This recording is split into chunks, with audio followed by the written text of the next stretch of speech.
दिन पाछे देखो।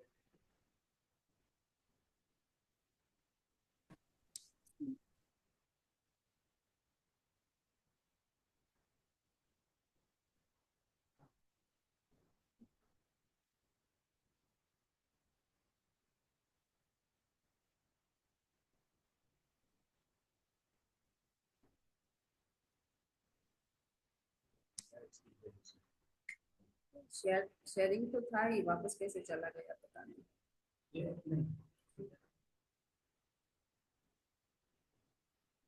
माय स्क्रीन में जो क्लिक करवाएंगे जो अच्छा है। हमारा लैपटॉप में होता है ऐसे। अरे हमें चलो माय स्क्रीन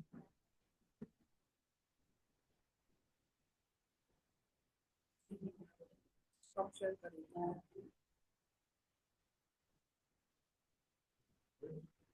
स्लाइड शो करोगे।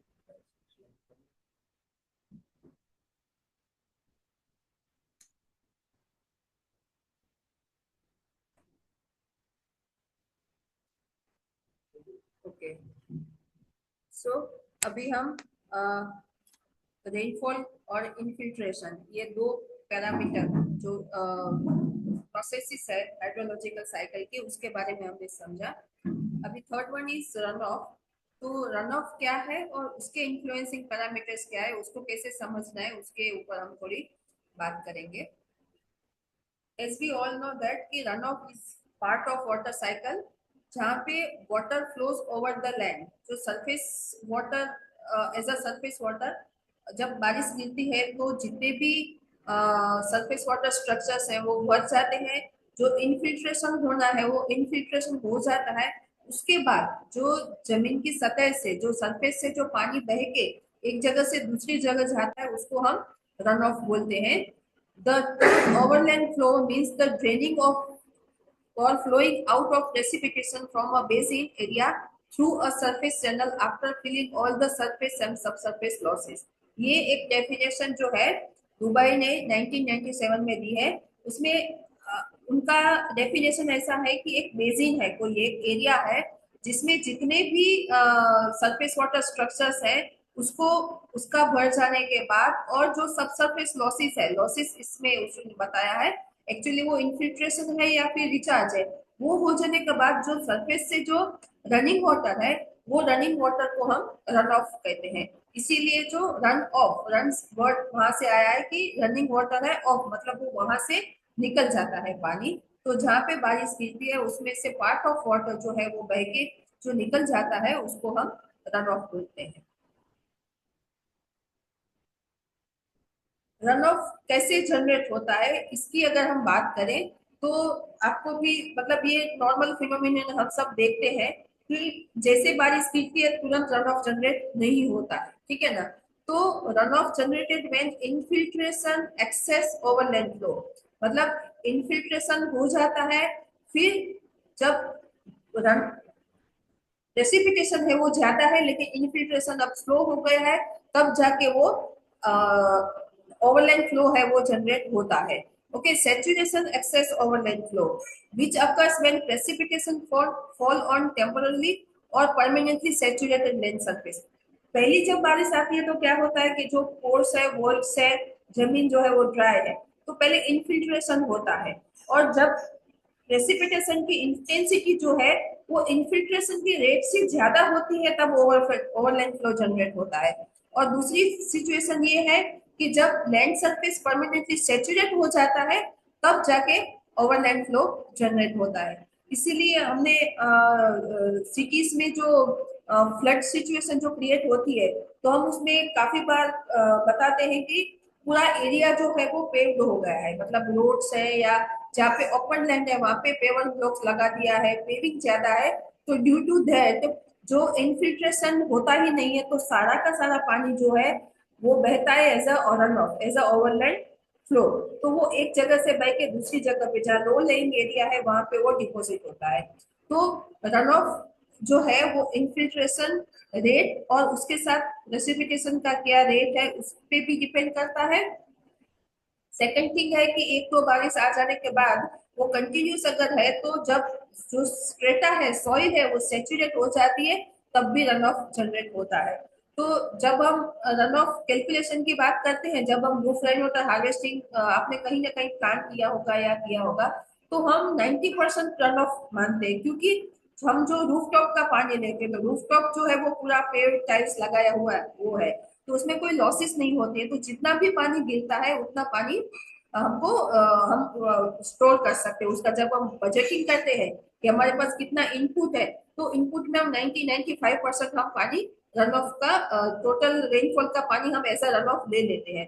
तो यही बताता है कि जब इन्फिल्ट्रेशन रेट आपका कम होगा तो आपका रन ऑफ ज्यादा होगा। तो डेफिनेटली ये चीज जो है वो शैलेश भाई के लेक्चर में इन्फिल्ट्रेशन रेट के और इन्फिल्ट्रेशन की जो प्रोसेस है उसको कौन से पैरामीटर अफेक्ट करते हैं उसको बताया होगा। तो जितना इन्फिल्ट्रेशन ज्यादा उतना अच्छा है कि हमारे पास सॉइल में वो मॉइस्चर के हिसाब से या रिचार्ज होकर एक्वीफर में हमारे पास पानी स्टोर रहे। इन्फिल्ट्रेशन जैसे कम होगा, रन ऑफ होकर पानी बह के वो एरिया में से दूसरा एरिया में निकल जाएगा और एट दी एंड वो समुद्र में जाके मिल जाता है।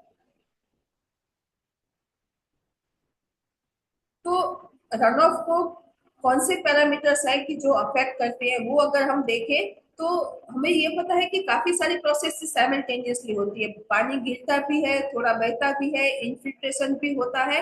तो ये जो शिफ्ट है between the processes in space and time, वो उस पर अफेक्ट करता है कि इंटेंसिटी ज्यादा है, टाइम कम है, तो वो टाइम भी उसको अफेक्ट करेगा कि इन्फिल्ट्रेशन होने का टाइम ही नहीं मिलता है। मतलब जो धीमी बारिश है तो उसमें इन्फिल्ट्रेशन एक सॉइल ने पार्ट ऑफ वाटर उसने एब्जॉर्ब किया, नीचे ट्रैवल किया, फिर दूसरा पानी आया, उसको एब्जॉर्ब किया, नीचे पास किया। तो ये स्लो प्रोसेस है। तो अगर हमारा रेनफॉल स्लोली मतलब प्रेसिपिटेट होता है तो इन्फिल्ट्रेशन रेट ज्यादा होगा और ओवरलैंड फ्लो कम होगा। लेकिन अगर यही चीज उल्टी है तो हमारा ओवरलैंड फ्लो ज्यादा जनरेट होगा। एंड सेकंड थिंग जो है कि आपका प्रेसिपिटेशन रेट सही है या मतलब जो भी है इक्वल है, कोई दो एरिया को आप ले, लेकिन उनकी जो वाटर साइड कैरेक्टरिस्टिक है अगर वो डिफर करती है तो वाटर साइड कैरेक्टरिस्टिक भी ओवरलैंड फ्लो जनरेट करने में, रन ऑफ कितना होगा, कौन से रेट से होगा, उसको भी वाटर साइड कैरेक्टरिस्टिक अफेक्ट करता है। तो यहाँ पे हम पांच चीजों के बारे में समझेंगे कि रन ऑफ जो है, run of as a common process जो है वो आपको समझ में आ गया होगा कि इन्फिल्ट्रेशन स्लो, इन्फिल्ट्रेशन के साथ साथ मतलब इन्फिल्ट्रेशन से प्रेसिपिटेशन का रेट ज्यादा है तो भी रन ऑफ होगा, और अगर स्ट्रेटा सेचुरेट हो गया और फिर भी उसके बाद भी प्रेसिपिटेशन होता है तो वो भी ओवरलैंड फ्लो से रन ऑफ की तौर से निकल जाएगा। अभी ये प्रोसेस को पांच मेजर पैरामीटर्स हैं जो अफेक्ट करते हैं। वन इज प्रेसिपिटेशन मतलब type and intensity of precipitation. Second is basin shape मतलब जो भी वाटरशेड हम आप लेते हैं, वो एरिया लेते हैं, उसका शेप क्या है, उसके कैरेक्टरिस्टिक है, वो अफेक्ट करती है। ड्रेनेज पैटर्न, ड्रेनेज पैटर्न एक हम नॉर्मली ड्रेनेज को ऐसे ही लेते हैं कि ड्रेनेज है, लेकिन उसकी जो स्पेसिफिक पैटर्न है वो भी रन ऑफ जनरेट करने में अफेक्ट करती है। Physical characteristics and slow. तो ये पांच चीजों के बारे में हम सीखेंगे कि ये कैसे रन ऑफ को अफेक्ट करता है। प्रेसिपिटेशन जैसे अभी बात हुई कि the type, amount, duration and intensity affects the run of. Amount, intensity and duration ये डायरेक्ट इम्पैक्ट करता है कि जैसे कभी हम न्यूज में भी सुनते हैं कि 1 आवर में इतना मिलीमीटर आता है, इतना इंचेस ऑफ रेनफॉल, या एक जो एवरेज एनुअल रेनफॉल है उसका 20-25% एक घंटे में ही बारिश आ गई। तो जब इंटेंसिटी ज्यादा होती है, अमाउंट उसका एज अ टाइम के स्पेसिफिक में ज्यादा है, तो वो रन ऑफ को इम्पैक्ट करता है। सेकंड थिंग है कि हेवी एंड सडन रेनफॉल, कि कुछ नहीं, अचानक से एकदम से जोरों से बारिश आ गई, थोड़े टाइम के लिए आई, आके पानी सब बह के निकल गया। तो in such situation also run of जो है वो लाइट और स्टीडी रेनफॉल से ज्यादा होता है। And the form of the precipitation, वो हम यहाँ पे हमारे पास पानी बरसता है मतलब लिक्विड फॉर्म में है, लेकिन जब स्नो के फॉर्म में होता है तो उसका प्रेसिपिटेशन एज अ स्नो है, तो उसका रन ऑफ का जो पूरा कैलकुलेशन या पूरा जो डेफिनेशन है वो बदल जाता है। क्योंकि स्नो जो है वो सीधा बहता नहीं है, तो जब वो मेल्ट होगा तब जाके बहेगा। तो ये जो type and form of precipitation है वो रन ऑफ के अमाउंट पे अफेक्ट करता है। ये हर्टन करके एक साइंटिस्ट थे, रॉबर्ट ई हर्टन, इंजीनियर थे। उन्होंने ये फिनोमिनन को पहली बार ऐसे स्टडी किया और उन्होंने एक इक्वेशन भी दिया था, लेकिन वो इक्वेशन हम यहाँ पे अभी फॉलो नहीं कर रहे हैं। लेकिन उसने हर्टन ने ओवरलैंड फ्लो इस तरीके से बताया है कि when rainfall intensity exceed the infiltration capacity. अभी ये समझ लीजिए।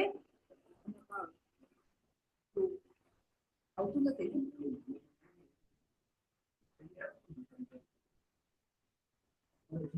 ओके।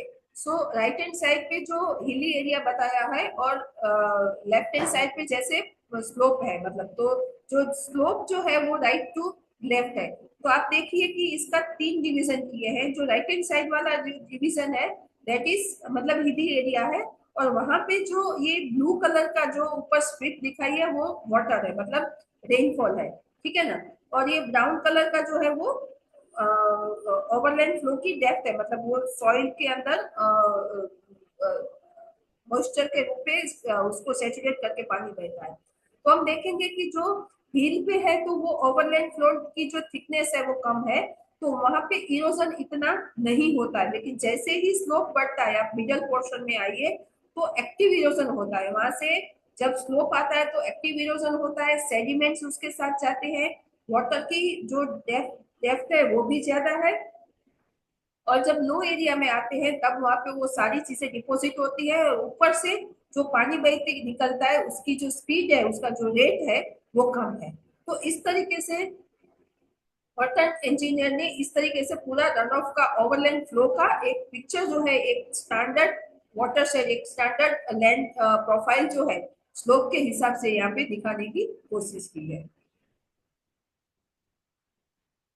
अभी इसको एक चार्ट के हिसाब से हम समझते हैं कि रन ऑफ और इनफिल्ट्रेशन के बीच में कनेक्शन क्या है, रिलेशन क्या है, वो देखने की कोशिश करते हैं। ये जो हमारा जो चार्ट है उसमें वाई एक्सिस पे हमने लिया है इनफिल्ट्रेशन एंड रन ऑफ, मतलब नीचे लो एंड हाई है, और एक्स एक्सिस पे हमने टाइम लिया है। आप शुरू पे देखिए, जीरो पे देखिए कि ये जो ब्राउन कलर है that is run off, and blue colour है दैट इज इनफिल्ट्रेशन। और ऊपर जो ऑलमोस्ट एक हॉरिजॉन्टल एक लाइन दिखाई है that is of precipitation rate. अभी प्रेसिपिटेशन रेट ऑलमोस्ट समझ लीजिए कि एक तरीके का है, लेकिन जीरो टाइम पे देखिए वहां पे आपका इनफिल्ट्रेशन हाई है, क्योंकि पूरी की पूरी जो सरफेस है या टॉप सॉइल है वो ड्राई है।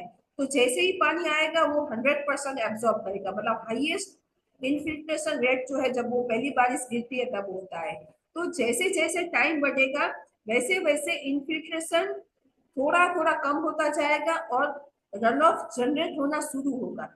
एक टाइम आएगा जब या फिर जब वो लाइन क्रॉस करती है तो वहां पे इनफिल्ट्रेशन रेट और रन ऑफ वो दोनों इक्वल हो जाएंगे, मतलब 50 पार्ट ऑफ रेनफॉल जो है वो इनफिल्टर हो रहा है, पार्ट ऑफ रेनफॉल जो है वो रन ऑफ हो रहा है। लेकिन जैसे आपका इनफिल्ट्रेशन रेट कम होगा ओवर द पीरियड, जैसे आप देखिए ब्लू लाइन धीरे धीरे टाइम बढ़ता है तो वैसे नीचे आती है और फ्लैट होती जाती है, मतलब उसका एक रेट एक स्टीडी एक हो गया।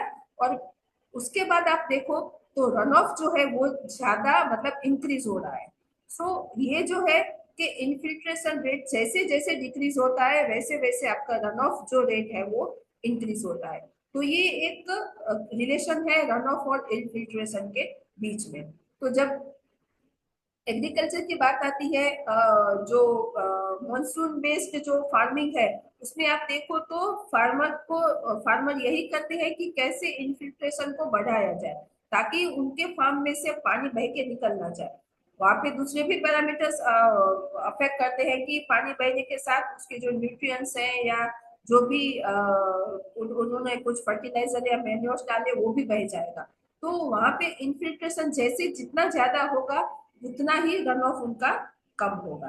तो ये ग्राफ हमको ये समझाता है कि जैसे टाइम बढ़ता है इनफिल्ट्रेशन रेट डिक्रीज होता है, रन ऑफ का रेट इंक्रीज होता है। अभी इसको हम एक बेसिन के शेप से समझने की कोशिश करें। ये एक एक ही बेसिन है। हाँ, ये आप तीनों picture left doubt hand side में देखिए। हेलो। एक डाउट पिछले वाली स्लाइड में कि जो हमारा जो graph, can you hear me? Yes yes, बोलिए। मैं बोल रही हूँ जो पिछले वाली हमारी स्लाइड है उसमें एक डाउट है कि हाँ। जैसे कि इसमें मैं देख पा रही हूँ कि जैसे जैसे जैसे जैसे इन्फिल्ट्रेशन कम हो रहा है, हमारा रन ऑफ ज्यादा हो रहा है, राइट? हम्म। बट प्रेसिपिटेशन तो कांस्टेंट है, तो उसका कुछ, क्योंकि जो आपने बताया कि प्रेसिपिटेशन ज्यादा होगा तो इन्फिल्ट्रेशन ज्यादा होगा, और ज्यादा होगा तो हमारा रन ऑफ कम होगा।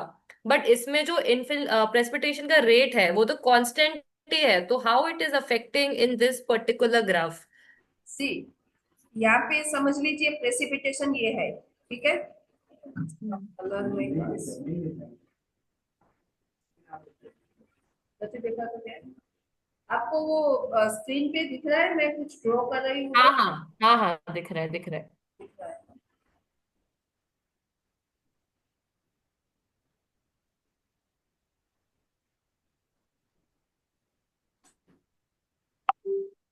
जैसे आपका यहाँ पे आपका रेन बारिश शुरू हुई, ठीक है। ये आपका हम्म। जीरो है, जीरो करेक्ट। टाइम। ओके। तो क्या होगा, हम्म। समझ लीजिए आपका एक ही रेट से, समझ लीजिए कि 20 मिलीमीटर पर आवर, ठीक है ना, वो रेट से हम्म। आपकी बारिश कांस्टेंट जा रही है। यहाँ पे जब पहली बार हम्म। बारिश गिरेगी तो क्या होगा कि आपकी जो ये सरफेस है, जो सॉइल है, वो एकदम से ड्राई हम्म। है। ओके। तो जो भी बारिश आएगी उसको वो एब्जॉर्ब कर लेगी। ठीक है। बारिश क्वांटिटी एक ही है, लेकिन उसके पास इतनी स्पेस है, उसके पास इतना टाइम है कि वो पानी को एब्जॉर्ब करके सीधे का सीधा हम उसको वो डाउनवर्ड परकोलेट कर देती है। तो इसकी वजह हम्म। से क्या होगा कि आपका यहाँ पे जो इनफिल्ट्रेशन रेट है वो हाई रहेगा, लेकिन आपको कुछ भी overland flow as such generate नहीं होगा, या फिर जनरेट होगा तो आगे जाके हम्म। जमीन में वापस वो एब्जॉर्ब हो जाएगा। लेकिन एक हम्म। टाइम ऐसा आएगा यहाँ पे कि जब आपकी बारिश गिरती है तो उसका ऑलमोस्ट 50% ऑफ पानी जो है वो अभी भी इनफिल्टर हो रहा है, और 50% पानी जो है बह के निकल जाता है।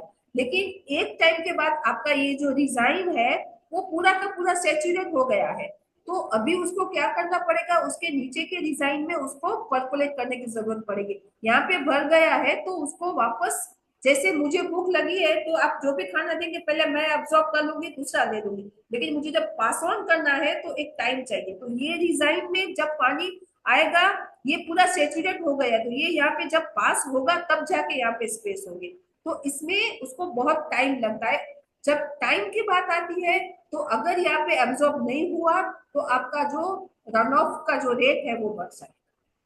तो यहाँ पे बारिश वही रेट से गिरती है, लेकिन इनफिल्ट्रेशन जो है वो उसको, एक ऊपर का जो स्ट्रेटम है वो सेचुरेट हो गया है, अभी वो नीचे और परकोलेट करने के लिए उसके लिए जो टाइम लगता है वो ज्यादा है।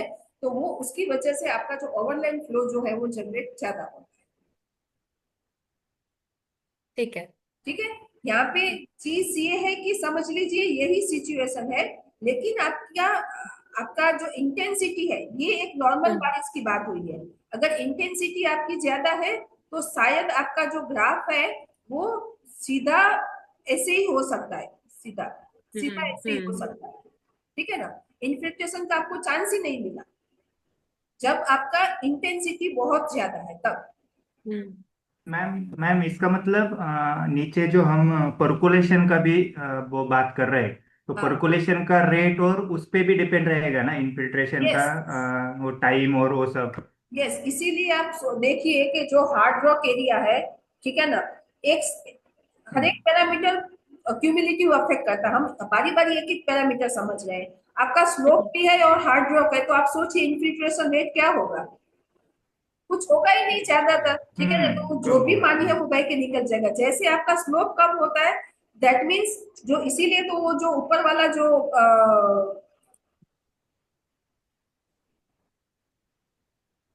हमारे ये है, यहाँ पे आप देखिए कि ये आपका पूरा का पूरा रन ऑफ हो रहा है यहाँ पे, ठीक है। लेकिन जैसे आप यहाँ पे आए आपको एक सेडिमेंट्स मिले हैं, ये अगर दोनों सेम हो रहे हैं, ये जो है ये आपका सेडिमेंट है। तो सेडिमेंट में उसको इनफिल्ट्रेशन होने की अपॉर्चुनिटी मिलती है, ठीक है ना, तब जाके आपका ओवरलैंड फ्लो थोड़ा स्लो होता है। लेकिन पानी पहले जब यहाँ पे आएगा तो और ज्यादा इनफिल्टर होगा। सो स्लोप यस। भी अफेक्ट करता है, आपका रेनफॉल की इंटेंसिटी भी अफेक्ट करती है। वही एरिया में अगर हाई इंटेंसिटी से बारिश हुई तो भी ओवरलैंड फ्लो ज्यादा होगा, लो इंटेंसिटी है तो कम होगा। तो ऑल द पैरामीटर्स अपने अपने हिसाब से उसमें कंट्रीब्यूट करते ही है। क्लियर? इनफैक्ट मान इनफैक्ट इस ग्राफ में रन ऑफ और रेनफॉल दोनों पैरेलल जा रहे हैं, बिकॉज एक मोमेंट पे इन्फिल्ट्रेशन कम हो गया and then they both follow the same graph, yes, लाल क्योंकि और है ना। हाँ यस, ये क्यों? पार्ट जो है क्योंकि ये यहाँ हाँ पे स्टेडी हो गया है, ठीक है ना, हाँ स्टेबल हो हाँ, गया है, तो जो भी आएगा वो सीधा का सीधा इस पे अफेक्ट रन होगा। ऑफ ही जाएगा, हाँ, रन यहाँ ऑफ ही पे क्या जाएगा। था कि ये दोनों एक्टिव है, ठीक है ना। अभी ये यहाँ पे कोई प्रोसेस नहीं हो रही है, तो ये जो भी आया सीधा रन ऑफ होके निकल गया। क्लियर? Yes yes. तो जैसे कि मान लीजिए सचिन जो तालाब हम बनाते हैं कहीं भी, तो हाँ उसमें कई कई कई कई बार ऐसा होता है कि बारिश अच्छी भी होती है तब भी तालाब नहीं भरते हैं। तो इसका भी रीजन यही होगा ना, क्योंकि अगर एक रेगुलर रेट पे अगर बारिश नहीं हो रही है तो तालाब नहीं भरेंगे। मतलब मैं उसका एक मतलब is there a definite answer to this कि अगर एक रेगुलर इंटेंसिटी पे बारिश हो रही है तो ही तालाब भरते हैं, और अगर इंटेंसिटी ज्यादा या बहुत कम होती है तो तालाब नहीं भरते हैं। हाँ ठीक है। हाँ हाँ, वो हम बाद में समझेंगे, लेकिन अगर यहाँ पे आपका आई तालाब गेस। है, आपका कैचमेंट ये है, ठीक है ना, ये समझ लीजिए उसका एक कैचमेंट है, ठीक है ना, ये आपका तालाब है, यहाँ पे पानी आता है। तो अगर कैचमेंट सही है, उसमें कोई ऑब्स्टेकल नहीं है, कई बार क्या होता है तालाब होता है लेकिन कैचमेंट पूरा कहीं पे और डाइवर्ट हो गया होता है तो भरने का कोई चांस ही नहीं है। लेकिन आपका हम्म कैचमेंट अनडिस्टर्ब्ड है, सेफ है, तो इन सच कंडीशन अगर आपका यहाँ पे एकदम से स्लो बारिश हो रही है, हम्म हाँ, तो क्या होगा, उसका इन्फिल्ट्रेशन रेट ज्यादा होगा और पानी बहुत धीरे धीरे बह के आपके ये तालाब तक आएगा। और जब हम्म 4-5 साल हो जाने के बाद जब ये सॉइल सेचुरेट होके जब ऊपर से पानी बहना शुरू करेगा तब जाके आएगा। कोई सिचुएशन में कैसा होता है कि बहुत हाई इंटेंसिटी से बारिश गिरती है, तो हम्म इन्फिल्ट्रेशन के लिए जो भी मिनिमम टाइम चाहिए वो भी नहीं मिलता है कि वो पानी को एब्जॉर्ब करे। मैं मैं बहुत कभी मुझे जानता तो एकदम से लेमेन लैंग्वेज में मैं समझाती हूँ कि अगर आप पानी पीते हैं ऐसे ऊपर हम्म से, ठीक है ना, हम्म तो आपका मुंह खोल के ऊपर पानी की बोतल ऐसे ही सीधी डाल दी जाए तो आप कितना पानी पी सकेंगे? तो वो नहीं पी ओवरलैंड सकते। होके निकल जाएगा बह के। लेकिन अगर आपको हाँ। धीरे धीरे अगर पानी डाला गया तो आप पूरी बोतल, एक ग्लास पूरा आप धीरे धीरे करके पी सकते हैं, क्योंकि आपको पानी मुंह में लेके नीचे उतारने के लिए कुछ सेकंड्स चाहिए। तो जब हाई हम्म इंटेंसिटी से बारिश गिरती है तो क्या होता है, इन्फिल्ट्रेशन के लिए चांस ही नहीं मिलता है, तो वो पानी हम्म सीधा आके आपके तालाब को भर देता है, ठीक है ना। करेक्ट। तो यहाँ पे जो आता है वो पूरा का पूरा आपका रेनफॉल का जो वेरिएबल है वो यहाँ पे अफेक्ट करता है if the situation catchment is normal. Hmm और thank you, probably this probably this after example was nice. Yeah thank you. हाँ वो probably probably after a day और टू वो पानी भी बैठ जाएगा, फिर से तालाब खाली दिखेगा, फिर से पानी आपका अगर वो इन्फिल्ट्रेशन सही हो गया, वो हाँ बैठेगा पानी, फिर से खाली हो जाएगा, फिर से पानी भरेगा, वंस दैट सैचुरेटेड फिर ऑफिशियली पानी तालाब आपका भरना शुरू हो जाएगा। अच्छा सुनो। यस। है ना? पर ठीक। वो तालाब पर्कुलेशन वाला है या स्टोरेज वाला है, उस पर भी डिपेंड रहेगा ना, हाँ हाँ, क्योंकि एग्रीड तालाब, एग्रीड हाँ। Agreed agreed agreed. That goes without saying, I agree. बस मैं तो ये कह रहा हूँ कि भाई खाली होगा फिर से अगेन भरना शुरू हो यस यस जाएगा, अगर वो नीचे नहीं रहेगा तो फिर से वो भरा हुआ रहेगा, then it starts filling up faster. That is the yes yes. Thing. Okay. So यहाँ पे हम बेसिन शेप के साथ इसको समझने की कोशिश करेंगे। यहाँ पे आप देखिए ये बेसिन सब एक ही टाइप के हैं ये, हाँ, लेकिन यहाँ पे वेरिएशन क्या दिया है, टाइम वन, मतलब कोई एक टाइम पीरियड आप ले रहे हैं तो इनिशियल, ये मिडल और आप एंड में देखिए क्या होता है। यहाँ पे वेरिएबल जो है दिया है वो है ओवरलैंड फ्लो है, बेस फ्लो है और सब सरफेस स्ट्रॉन्ग फ्लो है। अभी यहाँ पे आप देखिए ये टाइम वन है, तो क्या होता है कि जस्ट रेन बिगिन हुआ है, तो ये कैचमेंट में कुछ ही रिवर में पानी बहना शुरू हुआ है। ओके, तो just before the storm begins the only flow in the stream is base flow. जो बेस फ्लो चल रहा है, पानी ग्राउंड वाटर ड्रेन हो रहा है सॉइल में से स्ट्रीम नेटवर्क में, थोड़ा बहुत बारिश का पानी उसमें बहना शुरू होगा। तो आप देखिए ओवरलैंड फ्लो 0 है, ठीक है, बेस फ्लो है यहाँ पे सिर्फ ये रहा, और सबसरफेस फ्लो भी इतना नहीं है। ओके, तो यहाँ पे कुछ ही जो ड्रेनेज लाइन है उसको ब्लू कलर से हाईलाइट किया गया है। अभी ये जो चार्ट जो दिया है उसमें हम इनिशियल स्टेज में, अभी हम यहाँ पे मिडिल स्टेज की बात करें तो क्या होगा कि आपका ओवरलैंड फ्लो अभी भी इतना जनरेट नहीं हुआ है, आपका बेस फ्लो इंक्रीज हुआ है, और आपका सबसरफेस स्ट्रॉन्ग फ्लो है वो भी इंक्रीज हुआ है। क्यों कि as the storm continue and water begins infiltrating it becomes to move as a subsurface flow. यहाँ पे पानी आया, उसने एब्जॉर्ब किया, और एज अ सबसरफेस फ्लो जो है वो जनरेट होना यहाँ पे शुरू हुआ। अभी भी जो ड्रेनेज नेटवर्क है वो इतना एक्सपांड नहीं हुआ है, इसके कंपैरिजन में यहाँ पे थोड़ा एक्सपांड हुआ है। लेकिन जब आप पिक की बात करें, यहाँ पे आप देखो तो यहाँ पे रेंज का पिक बताया गया है, तो आप देखो तो पूरा का पूरा जो ड्रेनेज नेटवर्क है वो एक्सपांड हो गया है। और आप रिवर्स की लाइन देखो, ड्रेनेज की लाइन भी यहाँ पे थिक बताई गई है।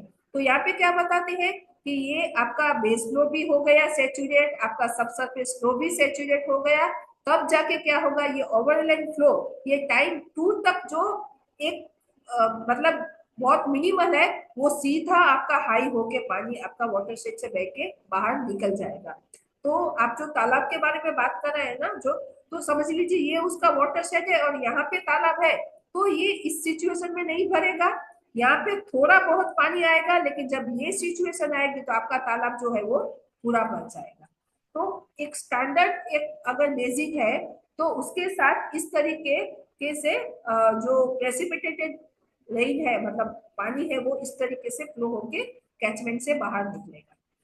तो टाइप ऑफ वाटरशेड है वो भी इस तरीके से रन ऑफ की क्वांटिटी और उसके रेट पे अफेक्ट करता है।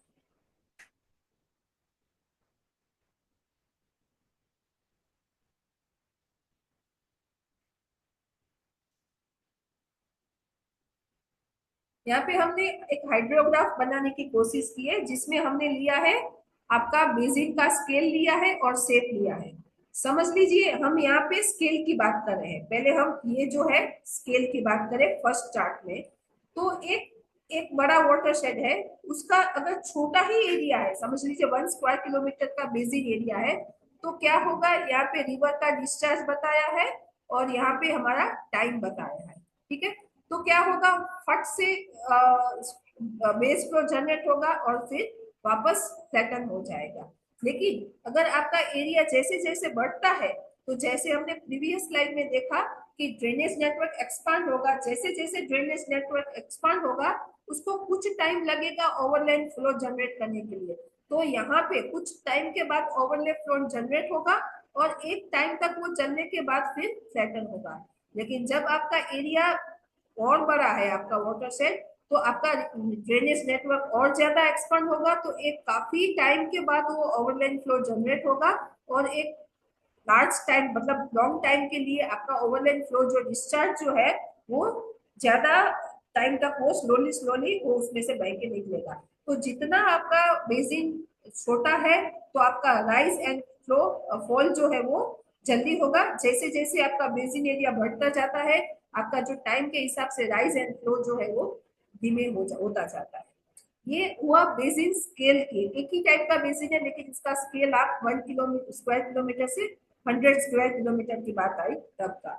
लेकिन यहाँ पे अगर हम शेप की बात करें तो ये जैसे इलोंगेटेड शेप है, तो इलोंगेटेड शेप में क्या होगा कि उसको बहुत ही शॉर्ट रिवर लेंथ है, ठीक है ना, फर्स्ट ऑर्डर की हिस्ट्री में सारी की सारी, ये एक मेन है लेकिन सारी की सारी फर्स्ट है, तो तुरंत ही पानी कलेक्ट करके वो मेन रिवर को कंट्रीब्यूट कर देती है। तो इन सच सिचुएशन क्या होता है कि सबका बेसिन एरिया 100 स्क्वायर किलोमीटर ही है। ओके, तो यहाँ पे बेसिन स्केल की बात नहीं है लेकिन स्लोप और शेप की बात है। तो आप यहाँ पे फर्स्ट केस में देखिए तुरंत ही राइज हुआ, तुरंत ही फॉल हो गया, क्योंकि आपका बेसिन इस हिसाब से है। लेकिन आप यहाँ पे आएंगे तो यहाँ पे थोड़ा और वाइडन हुआ है, तो आपका धीमे से राइज होता है और धीरे धीरे फॉल होता है, लेकिन एकदम से जेंटली स्लोप्ड है। हर एक रिवर को पानी कलेक्ट करके फर्स्ट से सेकंड ऑर्डर, सेकंड से थर्ड ऑर्डर, तब जाके वो एट द एंड वो मेन रिवर में मिलता है। तो इन सच केस जो है उसमें आपका बहुत धीरे धीरे राइस जनरेट होगा और बहुत धीरे धीरे फ्लो होगा। तो ये ज्यादा स्टीडी सिचुएशन है। तो आप जब हमारे एरिया का जब वाटर सेट बाउंड्री डिलिनिएट करके कि हमारे पास हमको नेक्स्ट सेशंस में आएंगे, तो अगर हम बेसिन का शेप भी देखें ना, तो उस हिसाब से हम ये प्रेडिक्ट कर सकते हैं कि हमारे एरिया में रन ऑफ किस स्पीड से जनरेट होगा।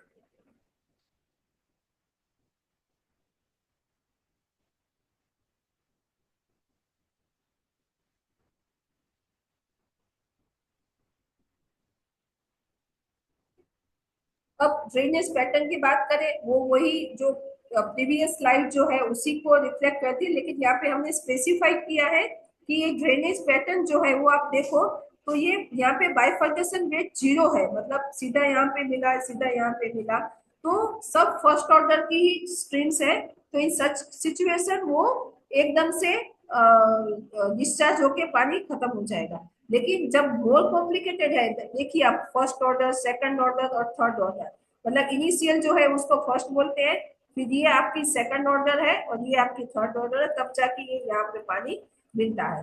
तो इस तरीके का जो कॉम्प्लिकेटेड है तो उसको एक टाइम लगता है और फिर उसका रन ऑफ की क्वांटिटी भी ज्यादा होती है और उसका ये फ्लो होता है।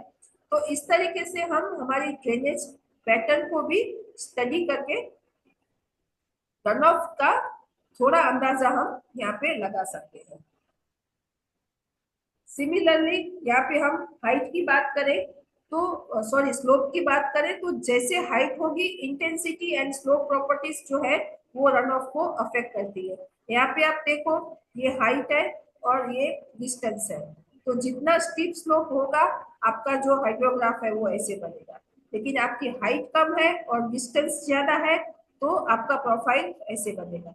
तो जैसा लैंड प्रोफाइल है वैसा ही आपका रन ऑफ का जो डिस्चार्ज का जो पीक है वो ऐसे बनेगा। हम्म।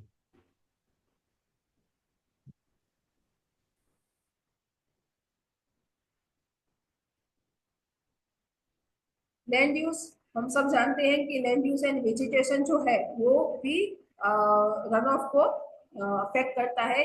कि आप रूरल एरिया में चले जाओ जहाँ पे ओपन ग्राउंड है तो वहाँ पे इन्फिल्ट्रेशन का पॉसिबिलिटीज है, लेकिन अर्बन एरियाज में जहाँ पे roads and buildings and paved areas है वहाँ पे इम्परवियस सरफेसेस है, तो वहाँ पे ज्यादा रन ऑफ जनरेट होता है। वेजिटेशन है तो वो क्या करता है कि और थ्रू दैट रूट्स वो एब्जॉर्ब वाटर जो इनफिल्टर्ड वाटर है उसको और डाउनवर्ड पर्कुलेट करने के लिए और डाउनवर्ड इनफिल्टर करने के लिए प्रमोट करता है। लेकिन वो अगर नहीं है, वेजिटेशन भी नहीं, ऐसे बैरन लैंड है तो उसके वेजिटेटिव जो एरिया है उसके कंपैरिजन बैरन लैंड में भी रन ऑफ ज्यादा होगा। तो ओपन ग्राउंड एंड उसके साथ वेजिटेशन है तो वो मैक्सिमाइज करता है इनफिल्ट्रेशन रेट को। सॉइल प्रॉपर्टीज जो शैलेश भाई ने डेफिनेटली उन्होंने दिया होगा कि सॉइल टेक्सचर है, स्ट्रक्चर है, मॉइस्चर है। जैसे सैंडी सॉइल है तो वो मैक्सिमम इन्फिल्ट्रेशन करती है, लेकिन क्लेई है तो वो कम करेंगे। तो इस तरीके से जो सॉइल प्रॉपर्टीज है वो भी अफेक्ट करती है। मैं इसमें ज्यादा नहीं जाऊंगी क्योंकि सॉइल प्रॉपर्टीज का सीधा कनेक्शन है इनफिल्ट्रेशन रेट से। जितना इनफिल्ट्रेशन सॉइल ज्यादा करेगी उतना रन ऑफ आपका कम होगा। तो ये पूरा आपने अभी इसके प्रीवियस सेशन में आपने समझ लिया होगा। और वेदर कंडीशन पे temperature and prior moisture condition also play important role, कि जैसे ऑलरेडी टेम्परेचर ज्यादा है या फिर ऑलरेडी कंडीशन जो है वो ठंडी है, मॉइस्चर है जमीन में, तो वो रन ऑफ को ज्यादा प्रमोट करेगी। ओके, इसमें कोई क्वेश्चन है तो हम थोड़ा रन ऑफ मेजरमेंट के बारे में थोड़ा समझने की कोशिश करें। अभी रन ऑफ कैलकुलेशन क्यों इम्पोर्टेंट है, हमने जो पहले बात की वो कॉन्सेप्ट की बात की कि कैसे रेनफॉल का intensity, amount, slope, land use, basin shape, drainage pattern, ये कैसे अफेक्ट करता है बेसिन का स्केल। तो ये क्यों इम्पोर्टेंट है, वो कॉन्सेप्ट था। इम्पोर्टेंट ये है रन ऑफ कैलकुलेशन के एक ही two similar storms in the same watershed, हाँ, कि एक ही तरीके का सेम वाटर सेट में भी अगर बारिश आती है तो वो सीजन के हिसाब से वो वेरी करता है रन ऑफ का जो अमाउंट है। तो ये इम्पोर्टेंट है रन ऑफ कैलकुलेट करने के लिए। एक तो strong water and flood management.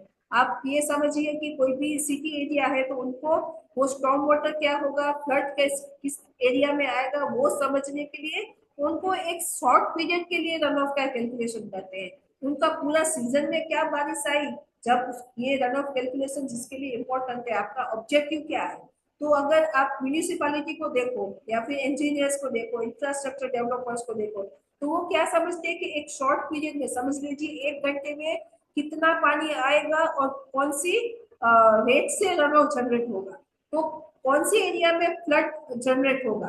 तो ये एक शॉर्ट पीरियड के लिए वो रन ऑफ कैलकुलेशन करते हैं। रेनफॉल का एनालिसिस और रन ऑफ का कैलकुलेशन वो एक पर्टिकुलर एरिया में शॉर्ट पीरियड के लिए करते हैं, ताकि जो भी कैलामिटीज या हजारस जो सिचुएशन क्रिएट होती है उसको वो प्रेडिक्ट कर सके, असेस कर सके। लेकिन अगर हम वाटर सप्लाई पर्पज से देख रहे हैं तो हमारा डेली तो ठीक है, लेकिन हमारे वीकली या मंथली या एनुअल हम कैलकुलेशन करते हैं कि अगर एक पूरे एरिया में इतना मिलीमीटर या इतना इंचेस में बारिश गिरती है तो वो पूरे एरिया में से कितना पानी जो है वो बह के बाहर निकल जाएगा। या फिर मैं अगर ये बोलती हूँ कि मुझे कोई एक पर्टिकुलर लोकेशन पे एक स्ट्रक्चर डिजाइन करना है, एक डैम डिजाइन करना है, तो वहां पे कितनी स्पीड से पानी रन ऑफ होके बह के आएगा, ताकि मुझे कितना फाउंडेशन को स्ट्रेंथ देनी पड़ेगी, मेरी बॉडी वर्क की हाइट क्या होगी या मेरे एबैकमेंट कैसे होंगे।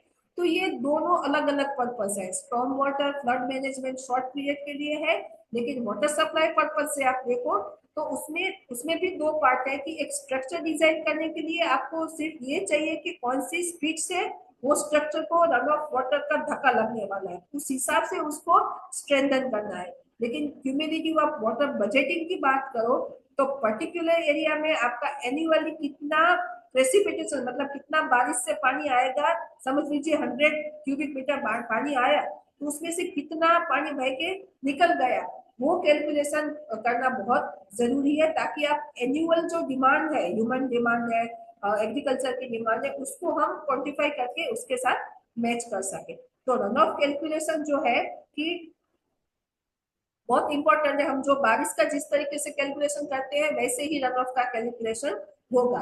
और जब स्ट्रक्चर डिजाइन करते हैं तो उसकी स्टोरेज कैपेसिटी हम कितनी रख सकते हैं वो भी रन ऑफ पे डिपेंड करेगा। कभी कभी आप ये बात सुनते होते गांव में से भी कि तालाब को और बड़ा करना है, डैम को और बड़ा करना है, तो हम ये भी सोचते हैं कि आपका इनफ्लो कितना है, मतलब हम स्टोरेज कैपेसिटी बढ़ाते जा रहे हैं लेकिन आपके एरिया में वो पानी कितना मैक्सिमम आता है। ठीक है, जैसे आप नर्मदा डैम की बात करो तो कभी कभी बातें होती है कि जो उसका अपर कैचमेंट है मध्य प्रदेश या राजस्थान, उसमें और डैम बनते जा रहे हैं, तो वो क्या कर रहे हैं बेसिकली। तो गुजरात को चिंता किस चीज की होती है कि हमारा रिजर्वर इतना बड़ा है, तो अगर ऊपर डैम बनेंगे तो वो रन ऑफ को वहां पे चेक कर लेंगे, तो हमारे पास अमाउंट ऑफ रन ऑफ जो है वो कम होता जाएगा।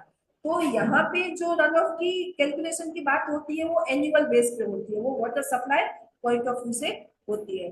तो रन ऑफ कैलकुलेशन बहुत इंपॉर्टेंट है ये सारे चीजों को मेंटेन और मैनेज करने के लिए। अभी अगर हमको रन ऑफ को कैलकुलेट करना है तो हमें क्या क्या डेटा चाहिए। एक तो हमको रेनफॉल की क्वांटिटी चाहिए, हाँ, कि कितना एनुअली आपका एवरेज एनुअल रेनफॉल क्या है। हमको रेनफॉल का पैटर्न चाहिए कि रेनफॉल जैसे हमने आगे समझा कि रेनफॉल प्रेसिपिटेशन की जो इंटेंसिटी जो है, जो रेट से पानी बारिश गिरती है वो समझना बहुत जरूरी है।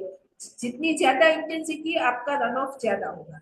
ओके, फिर स्ट्रीम गेज का हमको डेटा चाहिए और मेजिंग क्या है, मेजिंग का कैरेक्टरिस्टिक हमको पता होना चाहिए कि जैसे अभी हमने समझा स्लोप है या लैंड यूज है, ये दोनों उस पर ज्यादा अफेक्ट करते हैं। अभी यहाँ पे रन ऑफ के कैलकुलेशन के लिए हमने बार्लोस की मेथड जो है वो ज्यादा रिलेवेंट लग रही है। तो हमारे लेवल पे हम और भी काफी सारे मेथड्स हैं, लेकिन बार्लोस ने जो रन ऑफ मेथड सजेस्ट की है वो दोनों चीजों को मिला के उन्होंने सजेस्ट किया है कि आपकी रेनफॉल के पैटर्न क्या है और सेकंड थिंग इज आपका कैचमेंट टाइप क्या है। तो ये दोनों को मिला के उन्होंने बार्लोस ने रन ऑफ मेथड सजेस्ट किए। बार्लोस बेसिकली वो इंडिया के hydro electric survey of India जो है उसमें चीफ इंजीनियर थे और उन्होंने एक स्मॉल कैचमेंट को स्टडी किया था और उसके आधार पे उसने एक कैलकुलेशन डिराइव किया था। अभी वो कैलकुलेशन काफी जगह पे टेस्ट किया गया तो ऑलमोस्ट वो कहीं ना कहीं मतलब जो रियल डेटा है उसके साथ मैच कर रहा है। तो इसीलिए हम बार्लोस की मेथड से रन ऑफ को कैलकुलेट कर सकते हैं हमारे एरिया में। अभी ये बार्लोस ने जो इक्वेशन दिया है रन ऑफ का, R stands for run off is equal to K into P। अभी जो K है दैट इज परसेंटेज कोफिशिएंट और P जो है प्रेसिपिटेशन। सो यहाँ पे आप देखो तो ये आपके पास टोटल अमाउंट आया है, समझ लीजिए ये 100 है तो 100 क्यूबिक मीटर समझ लीजिए आपके पास बारिश आई। तो आपका जो परसेंटेज है ये कोफिशिएंट हमको जानना बहुत जरूरी है कि आपका रेनफॉल इंटेंसिटी और आपका कैचमेंट कैरेक्टरिस्टिक क्या है। बेस्ड ऑन दैट इसमें से कितना परसेंटेज ऑफ पानी जो है वो आपका बह के निकल जाएगा। तो अगर आपको पता चला कि मेरा 30% जो है वो कोफिशिएंट है तो आपको पता चल जाएगा कि मेरा एक्चुअली 30 क्यूबिक मीटर जो पानी है वो मेरा रन ऑफ होके निकल जाएगा और 70 क्यूबिक मीटर पानी जो है वो जो हाइड्रोलॉजिकल साइकिल की जो दूसरी प्रोसेसेस है, इनफिल्ट्रेशन है, ग्राउंड वाटर रिचार्ज है, सरफेस स्ट्रक्चर पे पानी भरता है, इवन इवोपरेशन है, वो बाकी का जो पानी 70 है वो उसमें रह जाएगा। तो थ्रू दिस हम दो चीजों, ये एस्टिमेशन बेसिकली दो चीजों को क्लियर कट दिखाता है। आप ये एक बेसिन है, ठीक है ना, तो इसमें से जो भी ड्रेनेज नेटवर्क है तो यहाँ पे अगर मैं बोलती हूँ कि 100 पर क्यूबिक मीटर अगर पानी गिरा तो यहाँ पे हमने दो डिवीजन कर दिए। एक तो बेसिन से बाहर गया पानी उसको हम बोलते हैं run off and that is 30 cubic metre. तो इसका मतलब ये हुआ कि इस बेसिन में मेरे पास 70 क्यूबिक मीटर पानी है। तो एज अ प्लानर हमको ये तो देखना है कि हमारा पानी कितना बह के निकल गया, तो ये आगे के इकोसिस्टम के लिए भी इम्पोर्टेंट है।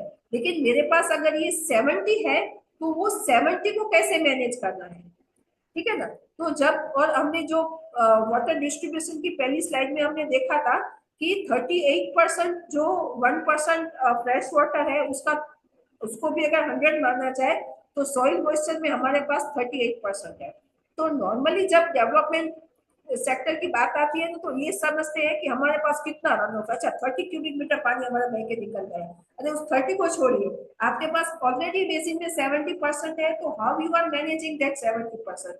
अगर फिर उसमें डेफिसिट है तो 30 जो है वो हमारे पास एक स्टोर हाउस है कि उसमें से हमें कुछ परसेंटेज पानी को हम उस एरिया के लिए रोकना है तो बाकी का जाने देना है। तो ये रन ऑफ का जो कैलकुलेशन का जो इम्पोर्टेंस है वो ये है कि हम किस तरीके से हमारे बेसिन में ऑलरेडी जो पानी रुकता है रह जाता है उसको हम कैसे मैनेज करते हैं।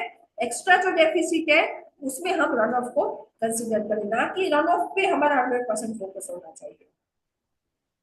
तो इनफैक्ट मैम अभी राजस्थान के पॉलिसी लेवल पे ना इस चीज को इम्प्लीमेंट करने की लॉन्ग टर्म विजन है, लेकिन द आइडिया इज के जहां से फ्लड का एक्सेस जा रहा है उसको कैनाल नेटवर्क से ड्राउट एरिया में डाइवर्ट करने की कोशिश करें। So I think basically this is the principle कि आपका रन ऑफ जो एक्सेस रन ऑफ है उसको you make it to use into the drought area. तो दिस इज ये लॉन्ग टर्म वाला प्लानिंग अभी गवर्नमेंट इसको देख रही है, टाइम लगेगा लेकिन बेसिकली यही प्रिंसिपल है कि this is how it will be done.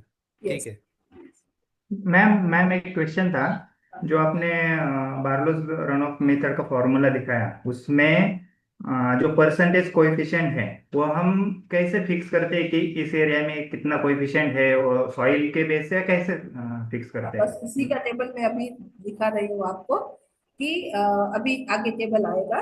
तो बार्लोस जो है उसने दो पैरामीटर्स को कंसीडर किया है, बेसिक कैरेक्टरिस्टिक एंड रेनफॉल।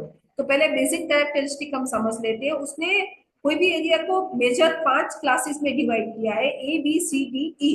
तो जो क्लास ए है वो बता रहे हैं कि वो फ्लैट कल्टीवेटेड लैंड है, मतलब एकदम से जेंटल स्लोप है, एकदम एल्यूवियल प्लेन्स है। ओके, हाँ, एंड ब्लैक कॉटन सॉइल है। बी जो है वो फ्लैट है, पार्टली कल्टीवेटेड है, तो मतलब part of that area is undulated. Okay, see जो है वो एवरेज कैचमेंट है, कि जहाँ पे हिली एरिया भी है, थोड़ा मिडल पार्ट भी है, और एल्यूवियल प्लेन्स भी है। डी जो है that is mainly upper catchment, hills and plains with little cultivation, मतलब कल्टीवेशन हो रहा है लेकिन पैचेस में, स्कैटर वे में हो रहा है। और ई जो है, जो हम कोई भी वाटर सेल का एकदम से अपर मोस्ट पार्ट ले लें, जहाँ पे हिल्स है, स्टीप रीजियन है, हार्ड स्ट्रेटा है, कल्टीवेशन नहीं हो रहा है, तो उसको हम ई बोलते हैं। तो इस तरीके से बार्लोस ने कोई भी कैचमेंट को ये 5 जो कैरेक्टरिस्टिक उसमें डिवाइड किया है। तो अगर आप कोई एक एरिया का कैचमेंट ले लो, तो ये है ना कंप्लीटली ई होगा आपका। मैं कोई एक कैचमेंट को नहीं कर रही हूँ, लेकिन आपका, आप सिर्फ यहाँ पे वाटर सेट की बात कर रहे हैं, तो ये ई होगा आपका। थोड़ा आप नीचे आएंगे, यहाँ पे आपका वाटर सेट है, तो आपका डी होगा। ये पूरा का पूरा अगर आप देखा जाए ना, तो ये आपका सी होगा। ओके, लेकिन यहाँ पे अगर आप आते हैं, तो ये पोर्शन जो है वो आपका बी होगा, और एकदम से यहाँ पे आपका कोई छोटा वाटर शेड है, तो वो आपका ए होगा।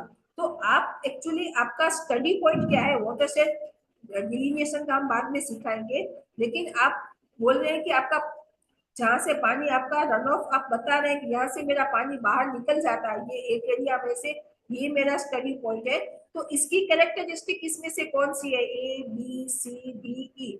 तो उसको हमको पहले एनालाइज कर लेना है कि मेरा जो वाटर शेड है, मैं जिस एरिया में रन ऑफ कैलकुलेशन करना चाहता हूँ, चाहती हूँ, तो वो एरिया की कैरेक्टरिस्टिक एज पर बार्लोस क्या है, तो उसका एरिया इसमें से कौन सी कैटेगरी में फॉल करता है, वो हमको समझना है। ठीक है, थोड़ा ऐड कर दूं, उसमें लिखा है ब्लैक कॉटन सोइल। तो ये इसलिए आया है कि ये normally cotton was the first globally traded commodity. आज और 3-4 इसमें जुड़ गई है, लेकिन कॉटन वाज द फर्स्ट। तो कॉटन जो सबसे बेस्ट होता था वो ब्लैक सॉइल में होता है, और ये ब्लैक सॉइल जो है वो लार्जली क्लेई नेचर की होती है, और ये प्राइमरी सॉइल होती है। तो इसलिए कई बार आप पुराने लिटरेचरों में देखेंगे कि इसको ब्लैक कॉटन सॉइल कहा गया है। तो इसलिए कहा गया है क्योंकि जो जगह पे कॉटन कल्टीवेशन के लिए जो सॉइल अच्छी पाई गई थी, उसके लिए ये वर्ड यूज होना शुरू हो गया। अदरवाइज इसको पर से सॉइल को कॉटन से कोई लेना देना नहीं है। वो समय कालखंड था कि जब हमें यहाँ से मैनचेस्टर कॉटन भेजना था, लैंकशायर के लिए कॉटन भेजना था, तो कॉटन के लिए बेस्ट सॉइल कौन सी है वो ढूंढी जा रही थी। इसलिए कई बार आपको पुराने सॉइल क्लासिफिकेशन में इस तरह के वर्डिंग यूज करने को दिखेंगे। अदरवाइज कॉटन वर्ड का सॉइल के साथ ऐसे कोई रिलेशन नहीं है।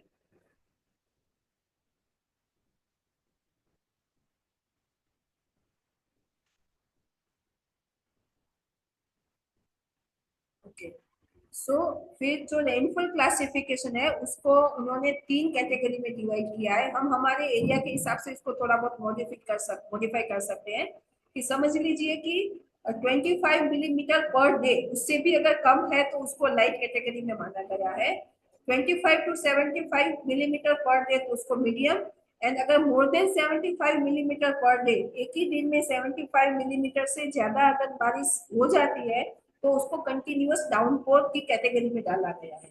अभी हमारे पास ये 2 कैटेगरी आ गई है, तो हम इसको यहाँ पे समझने की कोशिश करेंगे।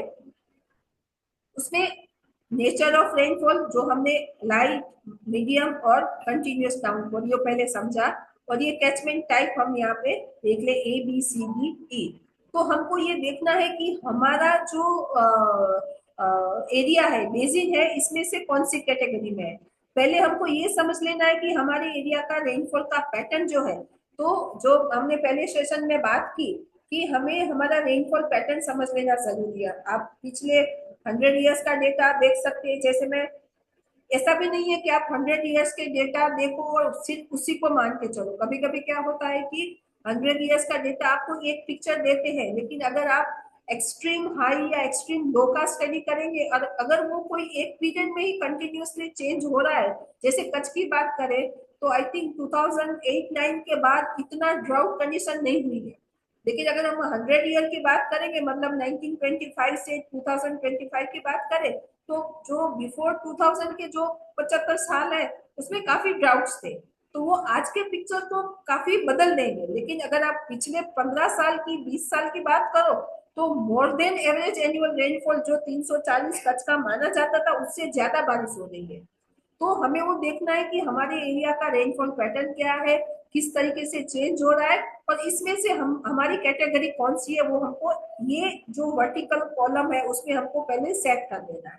ठीक है, अभी आप आपका कैचमेंट देख लीजिए। जो मैंने पहले बताया कि आपका कैचमेंट टाइप ए है, मतलब एकदम से ए से आप ई तरफ जाते हो तो आपका स्लोप बढ़ता है। ओके, तो फ्लैट है या फिर एकदम से हिली है, यहाँ पे फ्लैट है और यहाँ से एकदम से हिली एंड स्टीप स्लोप है। तो ये फ्लैट है, ये आपका एकदम से, तो इसमें आपकी कौन सी कैटेगरी में गिरता है? तो समझ लीजिए आप बोल रहे हैं कि भाई मेरा जो रीजन है उसमें मीडियम रेनफॉल है और मेरा कैचमेंट एवरेज है, तो दैट मीन्स आपका जो रन ऑफ कोफिशिएंट है वो 20% है।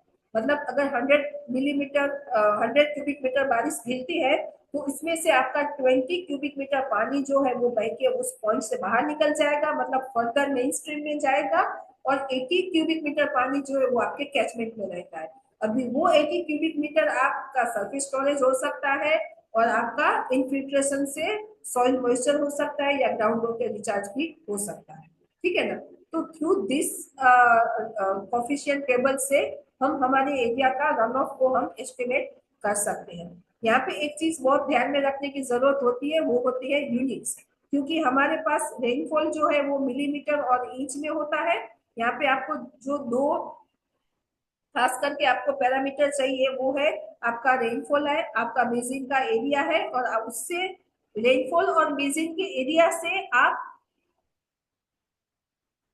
ये आपका बेसिन है, ठीक है, तो उसका आपको एरिया लेना पड़ेगा पहले। ठीक है, तो एरिया आपका आप स्क्वायर मीटर में ले रहे हैं, हेक्टर में ले रहे हैं, वो आपको देखना है।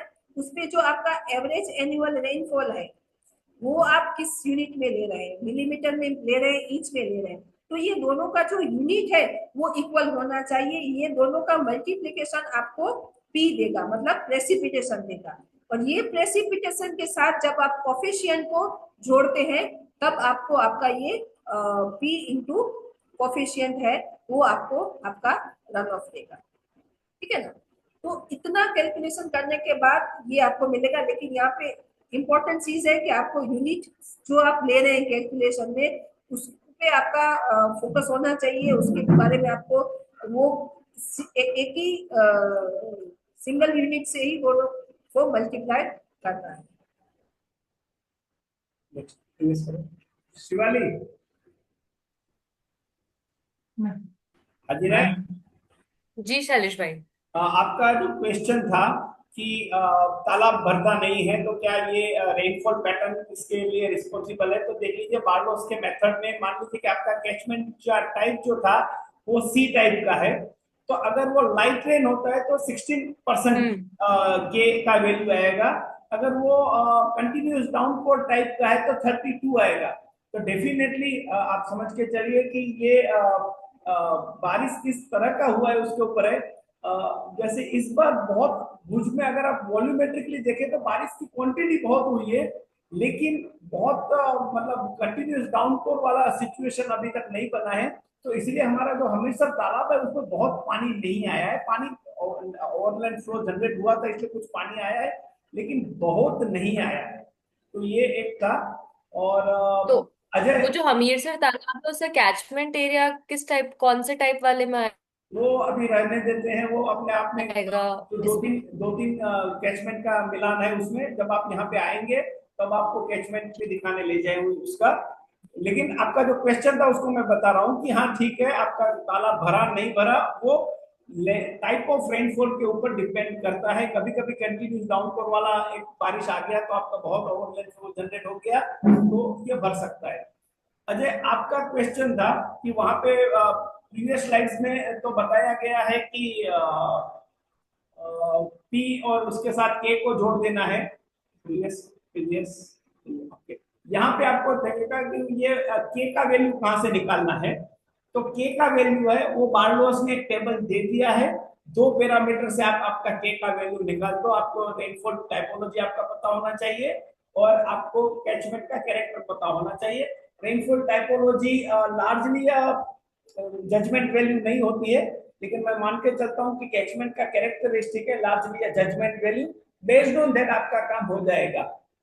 तो ऐसे करके सर वो, हाँ, वो जो वैल्यू है लास्ट टेबल में परसेंटेज बताए थे, वो कुछ फॉर्मूला से निकाले हैं या जजमेंट वैल्यू है कि स्लोप और बार्लोस ने सॉइल के स्टडी लिए? करके जो बोला ना कि बार्लोस ने एक स्मॉल कैचमेंट में स्टडी किया, उससे ये कैलकुलेशन को डिराइव किया और फिर उसको एक्चुअल एरियाज में टेस्ट किया, उसके बाद ये स्टैंडर्ड हमको दिया है। ओके, फिर इसमें वो इनफिल्ट्रेशन, स्लोप, सॉइल, वो सब सब कंसिडर करके वो परसेंटेज निकाला है। Yes yes. तो बेसिकली जो बार्लोस का जो काम जो था उसको कैटेगराइज किया जाता है एम्पिरिकल वर्क में। एम्पिरिकल का मतलब है कि आपने करके देखा कि क्या हुआ, और जो हो रहा था उसके लिए सर आप आपका आवाज आवाज नहीं आ रहा है सर। बार्लोस के काम को लार्जली कैटेगराइज किया जाता है एम्पिरिकल वर्क में। एम्पिरिकल का मतलब होता है कि आपने कुछ करके देखा और करने के बाद आपको लगा कि हाँ इस तरह से है, तो आपने उसके लिए कोई फॉर्मूला या मेथड्स डिजाइन करने की कोशिश की। तो देखिए यहाँ पे भी जो सेजिना मैन ने जो स्लाइड जो दिखाया तो उसमें लिखा है कि बेसिकली उसने बार्लो ने क्या किया था कि उत्तर प्रदेश में एक स्मॉल कैचमेंट के लिए उसने पूरा स्टडी किया। शायद उसने बहुत सारे गेजेस वगैरह लगाए होंगे, रेन गेज लगाए होंगे, स्ट्रीम गेज लगाए होंगे, और उसके ऊपर से उसने रन ऑफ कैलकुलेट करने की कोशिश की होगी। जब उसको सफिशिएंट लगा कि हाँ मेरे पास सफिशिएंट डेटा सेट आ गया है, तो उसको उसने बाद में इंपेरिकल फॉर्मूला में कन्वर्ट करने की कोशिश की कि हाँ मुझे लगता है कि आप बारिश को ऐसे डिवाइड कर दो, कैचमेंट को ऐसे डिवाइड कर दो, तो आपका जो है almost near by run off calculation आप कर पाओगे। तो ये बहुत आसान तरीका कार्लोस ने बताया है कैलकुलेट करने का। आप चाहे तो आप इसमें थोड़ा अपना एक कॉम्प्लिकेशन डाल सकते हो। आप बोलो कि नहीं मेरा कैचमेंट बिल्कुल ए भी नहीं है, बिल्कुल सी भी नहीं है, तो बी और सी नहीं है, तो बी और सी के बीच वाला कोई फिगर पकड़ लो। आप बोलो कि एवरेज एवरेज रखें। मेरा रेनफॉल ऐसा नहीं है, ऐसा नहीं है, आप उसकी बीच वाली फिगर पकड़ लो। तो ये है कि इसमें आप इसके साथ प्ले कर सकते हो। आपको पूरे सीजन का करना है तो पूरे सीजन का कर लो। आपको लगता है कि नहीं मेरे जून जुलाई मंथ का ही मैं करना चाहता हूँ या जुलाई मंथ का ही करना चाहता हूँ, तो वो जुलाई मंथ के लिए भी आप अपना पूरा कैलकुलेशन कर सकते हो। बार्लोस ने एक मेथड्स दी है जो काफी हद तक आसान है और उसने खुली रखी है काफी चीजों को उसमें। और ये जो नेचर ऑफ रेनफॉल है, लाइट रेन, मीडियम रेनफॉल, उसका कुछ मतलब कितने 200 से कम होगा या वो ऐसा भी कुछ है क्या? ये जो है ना वो पर डे के okay, like 25 mm per day के क्वांटिटी पे से है। नहीं है। कोई एरिया का एवरेज एनुअल रेनफॉल 500 मिलीमीटर बोलो तो वो लाइट होगा मीडियम होगा वो हमको टोटल से पता नहीं चलता है, पर डे में वो पानी बारिश कैसे गिरती है उससे पता चलता है। ठीक है, तो इसलिए इसलिए आप बहुत इंपॉर्टेंट हो जाता है रेनफॉल एनालिसिस का कि भाई आप कम से कम इतना रेनफॉल एनालिसिस कीजिए कि आपके यहाँ जो डेली रेनफॉल है उसमें से कितने दिन ऐसे हैं जो 25 से ज्यादा वाले हैं, कितने दिन ऐसे हैं जो 25 से 75 वाले हैं, कितने दिन ऐसे हैं जो 75 से भी ज्यादा वाले हैं। तो ये भी एक रेनफॉल, आज सुबह जब बात हो रही थी सेजिना में रेनफॉल एनालिसिस का बता रहे थे, तो ये भी एक इंपॉर्टेंट पैरामीटर माना जाता है। जैसे कई बार एक बैरियर होता है कि किसको रेनफॉल गिना जाए किसको ना गिना जाए। तो जितना मेरा समझ है, मेरी जानकारी है, अगर if something which is less than 2 millimetre तो उसको रेनफॉल नहीं गिना जाता, उसको रेनी डेज भी नहीं गिना जाता। तो to consider something as a rainy day, rainfall has to be more than 2 millimetre. तो बहुत सारा काम इसके ऊपर है और आपको काफी सारा। पर इसमें सर, हाँ जी, हाँ हाँ हाँ, इसमें अभी हमारे एरिया में अगर 50 दिन का रेनफॉल है और एवरेज रेनफॉल 1000 mm है, तो हम एवरेज नहीं निकल के लेंगे ना, हर दिन का अलग होगा ना। तो आपने बोला वैसे हर डे का मतलब, हम मेरे एरिया में लाइट भी कुछ डेज लाइट भी हो सकता है, कुछ डेज मीडियम भी हो सकता है, तो वैसे कोएफिशिएंट भी डिफरेंस आ जाएगा क्या? देखिए, अगर आपका रेनी डेज है, ये समझ लीजिए, ठीक है, हम्म। और ये आपका बोल रहे हैं कि आपका ये जो है वो 1000 mm। मिलीमीटर ऑफ रेनफॉल है, ठीक है। हाँ, तो यस। ये 1000 से आपको पता नहीं चलेगा ना कि ये आपके 15 रेनी डेज में ये पानी कैसे गिरा है, वो आपको पता नहीं चलेगा। ये समझ लीजिए आपको पता चला कि यहाँ पे 75 हुआ, यहाँ पे 80 हुआ, हाँ, यहाँ पे 10 हुआ, हाँ, ये स्कैटर्ड है, this is scattered in 3 months और 4 months, ओके। तो यहाँ पे आपका 7 आया, यहाँ पे आपका 18 आया, यहाँ पे अगेन 80 आया, यहाँ पे 85 आया, यहाँ पे आपका 90 आया, हाँ, यहाँ पे 125 आया। तो ये जब पैटर्न को आप अंडरस्टैंड करने की कोशिश करेंगे ना, तो आपको पता चलेगा कि आउट ऑफ 15 आपके 12 डेज जो है वो इस कैटेगरी में जाते हैं। तो आपको कंटिन्यूअस ओके। को कंसिडर करना है। लेकिन यही 1000 अगर आपके 40 डेज में है, तो आप देखो कि आप इसको डिवाइडेड बाय 40 करो, ठीक है, और आप ये इससे आप जाओगे तो पता चलेगा कि या तो मीडियम है या तो लाइट रेन है। सो क्वांटिटी आपकी अफेक्ट यहाँ पे नहीं करेगा, क्योंकि वो वॉल्यूम है, टोटल है। तो बारिश एक साथ 100 मिलीमीटर आके धीरे धीरे नहीं बहती है, वो आती है बहती है, आती है बहती है, ओके। तो हमको एवरी डे को एनालाइज करना है कि आपके एरिया में हर दिन जो भी टोटल रेनी डेज है, ओके, उसमें पानी कैसे गिरता है पर डे। ओके। ओके, उसमें ज्यादा दिन जिसमें आएगा मीडियम या कंटिन्यूस में, तो वो पकड़ के यस, हम निकालेंगे। इन दैट केस अगर इसके हिसाब से जाते हैं तो do we need to do के out of the total number of days से 70% आर लेस देन हाँ। 25, then it's a light rain. तो ऐसा कोई डिफाइंड क्राइटेरिया है कि that we have to take a call? वो कैसे होगा? नहीं नहीं, मान लीजिए, यहाँ हाँ पे यहाँ पे दिखाया गया है ना कि समझ लीजिए आपका यहाँ पे 25 वाले कितने दिन है, 8 है, ये हाँ है, ये है, ठीक है। फिर जी 25 70 कौन से हैं आपके, तो आप दूसरे ले लो। नहीं, हाँ, दैट इज फाइन मैम। मैं इतना ही पूछ रहा हूँ कि मान लीजिए वी आर एनालाइजिंग पूरी एक सीजन में हम लोगों ने 50 दिन का, जैसे अजय बोल रहे हैं, 50 दिन का एनालिसिस किया। हाँ तो उसमें से इज देयर एनी स्टैंडर्ड के within those rainy days हाँ, कितने, अगर ये परसेंटेज रेंज में, sorry, percentage days are less than 25, then it's a light rain. If this is if ये रेंज में आता है तो मीडियम में, ऐसा कोई स्टैंडर्ड है कि नहीं वो नहीं, ऐसा कोई स्टैंडर्ड नहीं है, ऐसा नहीं है ना? हाँ, ठीक है, नहीं। ठीक है। लेकिन आपको लगे कि समझ लीजिए 50% से ज्यादा डेज आपके हाई हाँ है, तो आप कंटिन्यूस हाँ डाउन पे देखिए। जब हम इंजीनियरिंग स्ट्रक्चर की बात करते हैं ना, तो हमें ज्यादा सिक्योरिटी पॉइंट ऑफ व्यू से जाना है। अगर 50% से जी। ज्यादा हमारा कंटिन्यूस डाउनफॉल है, तो we should consider in that category, okay. लेकिन अगर 50% से लाइट रेन है, तो जिसमें से ज्यादा जा रहा है उसको हमें, वो नेचर का रेनफॉल हमें कंसिडर करना है। राइट। प्रशांत जी, आप इस टेबल को फिर कंसीडर करते हैं। मान लीजिए 20 दिन बारिश होती है आपके यहाँ, 20 दिन में से मान लीजिए कि 17-18 हाँ दिन आपकी जो बारिश जो है जी। वो 75 हाँ एमएम से ज्यादा हो रही है, तो फिर आप कंटिन्यूस जी। डाउनफॉल को सिलेक्ट कर लीजिए। तो मान लीजिए कि हाफ ऑफ डे है, 10-12 डेज है जो आपका कंटिन्यूस डाउनफॉल है, और 8-10 दिन जो है वो आपका मीडियम रेनफॉल है। तो हो सके तो आप उसका एवरेज भी पकड़ सकते हैं, इस बीच वाला। ऐसा नहीं है कि आपको उसी को पकड़ना है, आप सी वाला भी बिल्कुल, कंसीडर मैं जैसे जैसे बिल्कुल आप मैं वही। कैरेक्टरिस्टिक को एवरेज कर सकते हैं, इसी वे में आप रेनफॉल को भी, if you wish you can do something average. पर इसके लिए आपको better grip on the data होना चाहिए।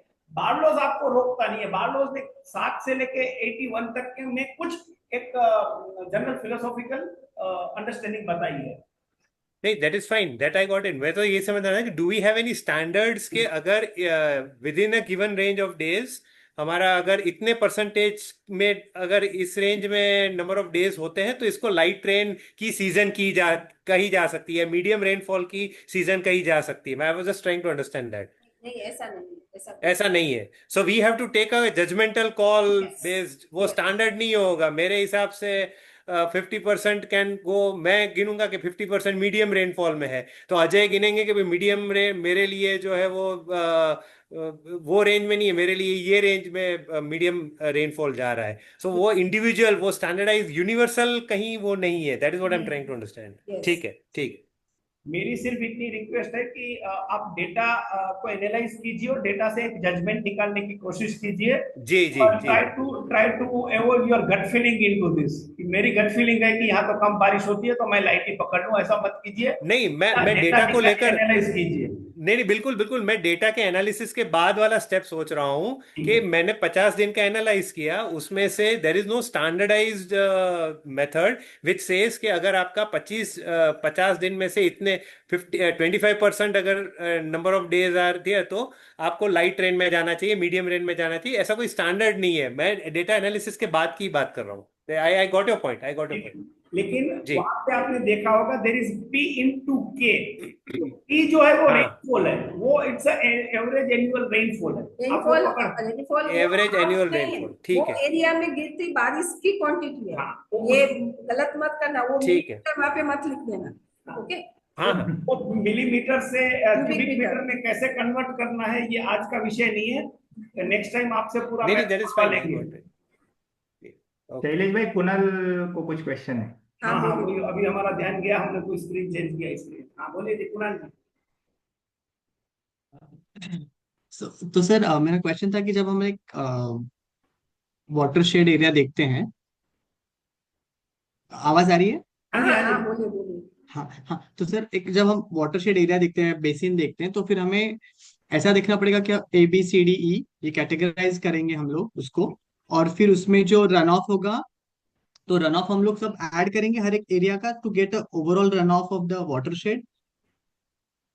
देखिए, इस मुद्दे को हम नेक्स्ट टाइम छेड़ेंगे, क्योंकि देखो ओके वाटर शेड में चलिए। ऐसा होता है कि वाटर शेड में we have to first clarify the study point, क्योंकि जो स्टडी पॉइंट्स है वहीं से हम्म वाटर शेड बनता है। वाटर शेड छोटा बड़ा कुछ भी हो सकता है। तो based on the study point, the area interest point, we can decide कि अब वाटर शेड को कैसे देखना है। तो ये नेक्स्ट टाइम पे है। लेकिन ओके। हाँ, हो सकता है कि आप उसको वाटर शेड का पूरा एरिया फ्लैट नहीं होगा, पूरा एरिया हिल नहीं होगा। दैट्स व्हाई बार्लोस ने भी उसमें बीच में एक एवरेज का दिया है कि भाई आपका एवरेज वाटर है कि half land is agriculture, half land is हिली टेरेन, तो उसमें से आप कुछ निकाल लो ऐसे करके। लेकिन मान लीजिए कि आपका वाटर शेड हिल की बॉटम में ही खत्म हो रहा है, then your 100% area will be इधर इन अ सी और इधर इन अ डी। ओके।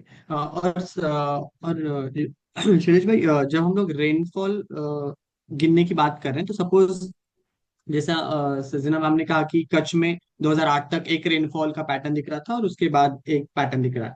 तो जनरली अगर मुझे कोई एरिया स्टडी करना है तो मैं फिर एक ऐसा 10-10 साल का रेनफॉल की मेजरमेंट्स को एवरेज करके फिर ऐसा देखना पड़ेगा, मतलब एवरेज रेनफॉल लेना पड़ेगा मुझे, कैसे रेनफॉल देखना पड़ेगा? देखिए, एवरेज एनुअल रेनफॉल क्या है कि आप ये नहीं देख रहे हैं कि कौन से साल में क्या बारिश ओके। है। ठीक है ना, आपने टोटल 100 ले लिया, उसका सम करके उसको डिवाइड कर दिया। लेकिन उसके साथ हमको ये ओके। देखना है कि आपका जो मिनिमम लोएस्ट रेनफॉल कितने साल में, कौन से साल में, और हाईएस्ट क्या है।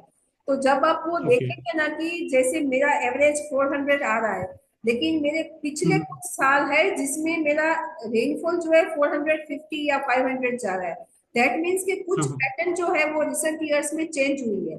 तो उसपे ओके। से डेटा जो है ना, उसको आप मतलब वो क्या बोलते हैं, उसको कैसे भी आप उसका मॉडलिंग कर सकते हैं, है ना।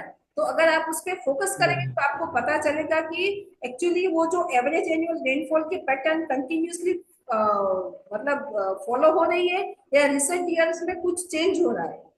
तो अगर वो चेंज हो रहा है तो हमारा ओके। ध्यान उस पर जाना चाहिए। जैसे ये डेली रेनफॉल की बात हुई कि आपका पर डे 25 है या 50 है या 75 है, तो आप सिर्फ एक साल का मत देखो, पिछले 5 साल का देखो, आपको पता चल जाएगा कि आपका लाइट में जाएगा, मीडियम में जाएगा। कि जैसे हम एनुअल क्वांटिटी को जैसे एवरेज कर रहे हैं, वैसे ही आप जो डेली बेसिस पे जो रेनफॉल आ रहा है उसका भी आप 4-5 साल का देखो, तो आपको पता चल जाएगा कि मेरे एरिया के पैटर्न कौन से कैटेगरी में फॉलो हो रहे हैं। मैं ओके। तीन छोटे मुद्दे रख देता हूँ समझने के लिए। एक होता है रेनफॉल को लेकर लॉन्ग टर्म एवरेज, दूसरा है डेकेड लास्ट डेकेड का एवरेज। हम्म तो मान लीजिए कि अगर आपका लॉन्ग टर्म एवरेज और लास्ट डेकेड के एवरेज में सिग्निफिकेंट फर्क नहीं है तो आप ज्यादा चिंता ना करें, लेकिन मान लीजिए कि फर्क है तो फिर मैं मान के ओके चलता हूं कि आप लास्ट डेकेड का डेटा हम्म जो है एवरेज है उसको आप अच्छे से लीजिए, क्योंकि अब आगे हमको उसी पैटर्न पे आगे बढ़ना है। 100 साल पहले जो हमारे पास in Kutch we have a data from 1890 और 1870 ऑनवर्ड्स। तो अब तब उस डेकेड में क्या हुआ तो ओ उसका इतना रिलेवेंस नहीं है आज हम प्लान करने जब जा रहे हैं। तो लास्ट डेकेड का हमारे लिए बहुत इंपॉर्टेंट है। तीसरा जो मैं मुद्दा रख रहा हूं जो हम बहुत अच्छे से यूज नहीं करते हैं वो है रोलिंग एवरेज। आप अगर म्यूचुअल फंड में इन्वेस्ट करते हैं तो आपको पता होगा कि म्यूचुअल फंड में रिटर्न को रोलिंग एवरेज के तौर पे देखा जाता है। तो हम उसको यूज नहीं करते, लेकिन हाँ you can also use rolling average वाला फॉर्मूला कि पिछले 30 साल के डेटा का मैं रोलिंग एवरेज 10 साल का देख लेता हूँ क्या आता है। तो वो भी आपको काफी कॉन्फिडेंस देगा कि हाँ आपका रेनफॉल किस तरह का हो रहा है। तो ये इस तरह का है, लेकिन डेली एनालिसिस के लिए थोड़ा और आपको मशक्कत करना पड़ेगा, तो थोड़ा और मेहनत करवाता है। लेकिन आपने देखा होगा कई बार डेटा पब्लिश होता है, ये दो चीज में होता है कि पर मंथ आपका कितना बारिश हुआ और उसके कितने रेनी डेज थे। तो ये ग्राफ है ना आपको काफी एरिया के बहुत इजीली मिल जाते हैं। तो वो बेसिकली बताते हैं कि भाई जून में इतना बारिश हुआ और एवरेज रेनी डेज इतने थे, जुलाई में इतनी बारिश हुई और एवरेज रेनी डेज इतने थे। तो अगर आपको मान लीजिए कि बहुत डेली का नहीं मिल रहा है डेटा तो ये भी डेटा आपको सफिशिएंट इंडिकेशन कर देगा। लेकिन अगर आपके पास जुलाई महीने में कितना बारिश हुआ वही सिर्फ डेटा है तो उसको यू डोंट डिवाइड बाय 30 या 31, क्योंकि यस हर रोज बारिश नहीं हुई थी। बिल्कुल yes thank you I think हम नेक्स्ट सेशन पे मूव करें। योगेश जी का सेशन है। हाँ योगेश भाई का है सेशन। योगेश भाई आप लेना चाहेंगे अब?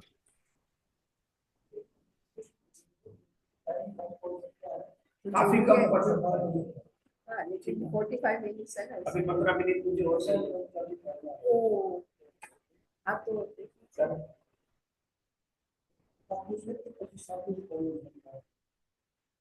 પેલે એવું હતું અસાઇનમેન્ટ તો પતાવી દીધું પછી કારણ કે રેનફોલ નું છે તેની સાથે આવી છે। हमने जैसे ऊपर से પેલી આ છે બાપુ। तो थोड़ा देख लेते हैं, एक असाइनमेंट पहले डिस्कस कर लेते हैं और अगर असाइनमेंट के बाद समय रहा तो लेंगे, क्योंकि योगेश भाई को इवोपोरेशन के ऊपर जो आज हमने 4 बात की थी ना, रेनफॉल होता है, इन्फिल्ट्रेशन होता है, रन ऑफ होता है, और लास्ट वाला जो हमारा पोर्शन जो है वो इवोपोरेशन। तो इवोपोरेशन का एक डिस्कस करना है प्रेजेंटेशन। और ये इवोपोरेशन के प्रेजेंटेशन को इस तरह से हमने ऑर्गेनाइज किया है कि वो एक्चुअली जब हम इनफ्लो एंड आउटफ्लो पैरामीटर्स को डिस्कस करेंगे आगे चलते हुए तब वो पूरा बेस बनेगा हमारे काम का। तो we do not want to get into hurry कि भाई हम आधा घंटा है तो आधे घंटे में इसको खत्म कर दे, आज नहीं होगा तो फिर उसको नेक्स्ट शेड्यूल में ले लेंगे। ठीक है, तो पहले हम डिस्कस कर लेते हैं हमारा असाइनमेंट जो है। तो असाइनमेंट डेस्कटॉप ऊपर रख लीजिए असाइनमेंट।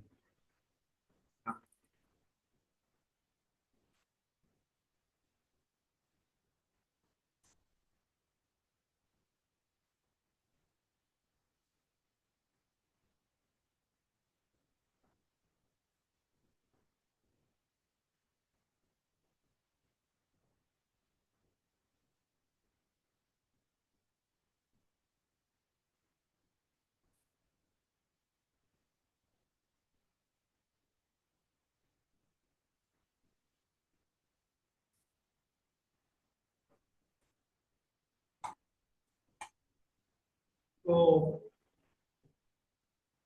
आप जानते हैं कि पिछली बार एक हमने आपको असाइनमेंट दिया था कि आपका इधर नियर बाय एरिया और आपका जो इंटरेस्ट का एरिया है उसके लिए आपको रोक का कोई एक बहुत ही बेसिक स्टडी दिया था कि आप रोक को देखिए।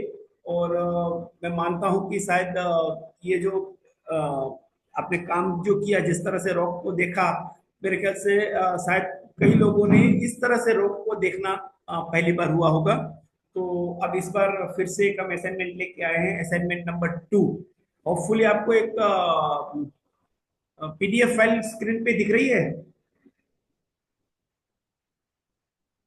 प्रश्न जी आपको दिख रही है? हाँ, हाँ। दिख रही है। ठीक है, तो ये असाइनमेंट 2 है। असाइनमेंट 2 में एक्सपेक्ट ये किया गया है कि आप फिर से यू डिसाइड द एरिया। आपका खुद के आसपास का इलाका हो सकता है, आपका प्रोजेक्ट का इलाका हो सकता है, या कोई और आपका इंटरेस्ट का एरिया हो सकता है। वहां के रेनफॉल को आपको कैरेक्टराइज करना है कि आप वहां के रेनफॉल की क्या कैरेक्टरिस्टिक है।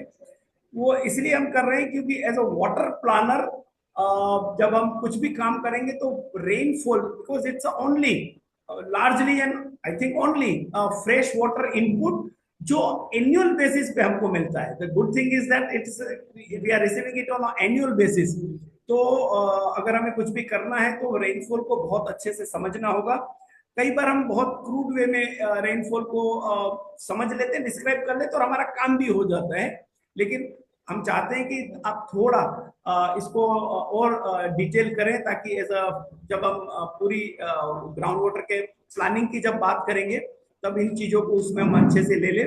तो आपको रेनफॉल के लिए आपको पहले आपका इंटरेस्ट एरिया डिसाइड करना है, और वो जो इंटरेस्ट एरिया जो आप डिसाइड करेंगे उसके लिए आपको डेटा कलेक्ट करना है, और डेटा कलेक्ट करके उसका आपको रेनफॉल का मतलब कैरेक्टराइज करते हुए एक रिपोर्ट बनाना है। और ये जो रिपोर्ट जो है ये आपको मैंने ऑलरेडी पोर्टल पे लिंक जनरेट कर दी है असाइनमेंट 2 की। तो वहां पे आपको आपका रिपोर्ट वहां पे अपलोड कर देना है। और इस बार नेक्स्ट टाइम इसका हम प्रेजेंटेशन नहीं रखेंगे, लेकिन जो भी रिपोर्ट आएंगे उसके ऊपर से जो कुछ भी हमें अच्छा पार्ट लगा होगा उसको हम फिर से एक रिपोर्ट बना के आपके साथ शेयर करेंगे कि डिफरेंट पार्टिसिपेंट्स ने क्या बनाया है। अब क्या एक्सपेक्ट है आपसे, तो ये कुछ चीजें आपसे एक्सपेक्ट है कि आप इसके ऊपर अटेम्प्ट कीजिए। आई एम नॉट सेइंग कि ये जितना भी यहाँ लिखा है उतना ही उतना सब आपको करना है।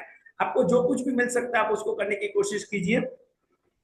एक है कि आपका एवरेज एनुअल रेनफॉल क्या है, तो ये आप देखने की कोशिश कीजिए। लॉन्ग टर्म एवरेज क्या है, डेकेडियल एवरेज क्या है, हमने अभी चर्चा की कि भाई आपका रोलिंग एवरेज क्या है, तो उसके हिसाब से आप उसको देखिए।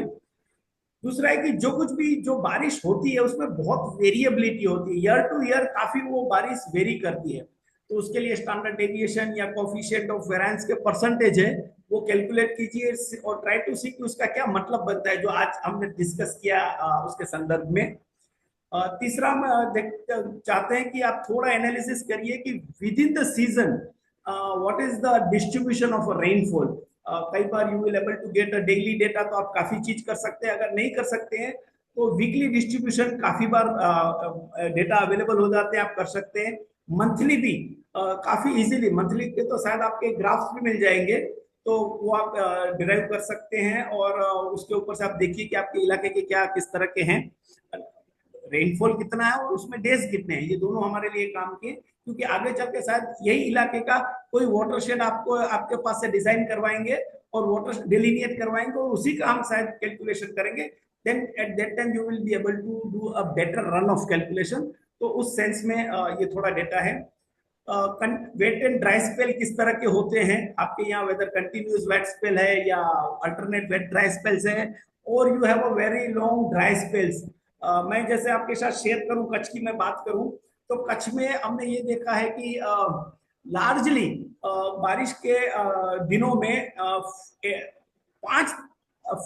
4 वीक्स का मतलब ऑलमोस्ट 28-30 डेज का dry spell is very common. और जो यहाँ का जो एग्रीकल्चर जिस तरह से किया जाता है वो लार्जली ये 4 वीक के ड्राई स्पेल को इजीली हैंडल कर लेता है। मुश्किल आती है जब वो 4 से 5 या 5 से 6 वीक के ड्राई स्पेल में कन्वर्ट होता है। तो आपके वहां वेट, और जैसे ड्राई स्पेल घातक है ऐसे वेट स्पेल भी घातक है, कि अगर कंटिन्यूस डाउनपोर होता रहा 15 दिन तक तो चांसेस ऑफ देयर की फसल ठीक से ना हो। तो उसका आपके वहां किस तरह से पैटर्न बन रहा है वेट एंड ड्राई स्पेल्स का। रेनफॉल इंटेंसिटी, खास करके एक्सट्रीम इंटेंसिटी अगर आपको आप मालूम कर सकते हैं तो आपको आप देखने की कोशिश कीजिए, क्योंकि वो भी एक इम्पोर्टेंट सेफ्टी पैरामीटर होता है। क्योंकि आपको कुछ भी अगर बनाना है तो आपको एटलीस्ट ये इंश्योर कर लेना है कि आप उस बारिश को झेल जाएं। फिर से मैं हमारा एक वाटरशेड का एग्जांपल शेयर करता हूं। हमने एक हम जिस इलाके में वो वाटरशेड में एक चेक डैम बना रहे थे, तो चेक डैम में जो हाईएस्ट इंटेंसिटी उस वक्त पे कच्छ पे रिकॉर्डेड थी, जो पब्लिश थी, वो थी 4 इंच पर आवर, मतलब 100 mm पर आवर बारिश होती थी। वो सेफ्टी नॉर्म्स था जिससे हम ये काम कर रहे थे। हमने एक चेक डैम बना लिया और दूसरे या तीसरे साल वो चेक डैम हमारा टूट गया। उसका एक वजह ये था कि उस पर्टिकुलर ईयर में 97 वाले उस पर्टिकुलर ईयर में हाईएस्ट इंटेंसिटी जो ऑब्जर्व की गई वो 150 mm पर आवर की गई। इसका मतलब ये था कि हमारा कोई भी स्ट्रक्चर उसके लिए बना नहीं था। जो नहीं बचे वो खुशकिस्मत थे कि बच गए, नहीं टूटे बच गए, लेकिन ये घातक हुआ था। तो ये कई बार इंपॉर्टेंट हो जाता है कि आप इसको देखो कि हाईएस्ट इंटेंसिटी रेनफॉल क्या है। एक होता है कि मॉनसून का ऑनसेट और विड्रॉल टाइमिंग क्या है। तो ये भी बहुत इंपॉर्टेंट है कि आपके यहाँ कब बारिश आती है और कब विड्रॉ होती है। हमारे यहाँ जैसे काफी लेट बारिश होती है, 30 जून के बाद हमारे यहाँ बारिश होती है और विड्रॉ भी अर्ली हो जाती है। लेकिन शायद दक्षिण भारत के कई इलाके हैं कि जहाँ पे ऑनसेट काफी अर्ली हो जाता है और विड्रॉल भी काफी लेट होता है। कई बार हम किताबों में हमने ये भी पढ़ा था एक रिटर्न मानसून। तो ये एक रिटर्न मानसून भी होता है कि जो वापिस आते हुए पवन जो है उससे बारिश होती है। तो वो भी एक इम्पोर्टेंट है, वो भी आपके उसको एक्सटेंड कर देता है। एक होता है unseasonal rain. What is the chance of और व्हाट इज द ट्रेंड और समथिंग डील विद अनसीजन रेन। तो जैसे हमारे यहाँ एकाधिक बारिश तो हो ही जाती है विंटर के दिनों में। तो वो एक इम्पोर्टेंट हो जाता है कि विंटर में एक बारिश हो रही है, हमें पता होना चाहिए कि वो बारिश हो रही है, तो उसको आप कैसे आगे चल के देखेंगे। अगर नहीं हो रही है, देयर आर सम एरियाज की जहाँ पे ये ऑफ सीजन रेन बहुत ज्यादा नहीं है, तो ठीक है, अच्छा चीज है, वो एक्चुअली पूरा सीजन में हो जाता है। इसमें साइक्लोनिक रेन भी आ जाते हैं और ये बहुत अब इम्पोर्टेंट फीचर बन रहा है।